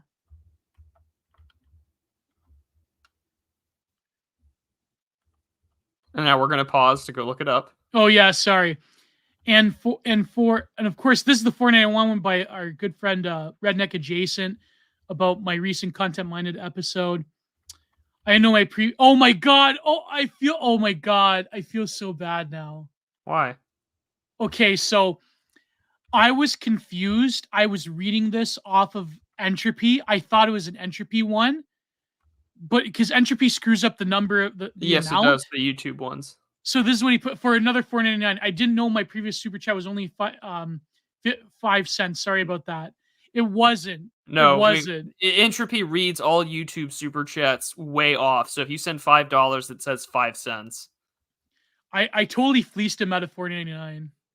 I feel bad now. If you want to rescind that one, I would totally understand. I would understand, my friend. But oh my god, I feel bad. I did generally feel bad about insulting Matt Kreisman's wife, by the way. I'm not joking about that. I shouldn't have done that. And Matt Kreisman can go to hell, but not not his wife. Not his wife. I'm sure his wife's a lovely. I'm sure it was very stressful to have what happened to have a child while Matt Kreisman was in the hospital. I don't mean to insult. Go to confession, Gio. I know. I'm very sorry. But anyways, for $4.99 by Gabe Underground, $4.99. Camille Paglia, love Camille, but if Pag was born a Zoomer, she would have been an absolute e-girl. Also based fellow Patrician TV enjoyer. His review of Red Dead 2 was great. Yeah, it was good. That was very good. Yeah, I have. That's so true. If she were born like any time when Gio and I were born, or a little earlier, or before, or after, she'd be an e-girl through and through. Camille Paglia would be probably like the ultimate. She'd be a Red Scare girl. Like, let's not kid ourselves. Like, she would be a Red Scare pick-me girl talking about film criticism. Yeah. But anyways, where's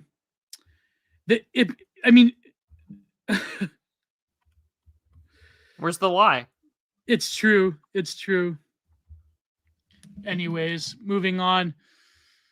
Well, the amount of e-girls that love her, that should tell you something. It really should. Hugo Gloss for 50 Mexican pesos again.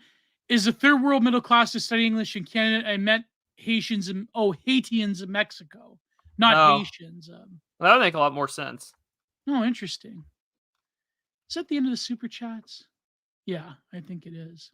All right. So, we had a lot of controversial takes this episode. Did we? Or maybe I did. I thought today was a pretty good episode. Very straightforward. It was a pretty good episode, yeah. Maybe we'll continue Even next chat was nice this episode. Like, this was like return to form. Yeah. That's true. But anyways, what are you doing this week, Prude? Well, I've been particularly busy being on all sorts of other people's shows. I was on Yeah. Oren McIntyre's, I think, earlier this week. On Monday, I'm going to be on Matt Erickson's channel, King Pilled, tomorrow. I'm going to have a new Substack out tomorrow. I had a great conversation with Dimes on Harold Innis, Marshall McLuhan, and sort of e-right, e-politics sphere and how we look at the world. You can see that on my YouTube channel. I tried out a new YouTube short thing for the Stalin's War series to boost the numbers that someone had made for me. I guess that's doing okay. And then on top of that, more video essays in the Stalin's War series to come in general. The plan is to write more in 2024. Yeah, that's great. Same with me. I mean, I have to get back to painting and doing and printmaking, but I'm at the editing phase of my book now, so um we'll see what happens. But also I wanted, speaking of starting e-drama, um did you see James Lindsay's take? About the Texit thing?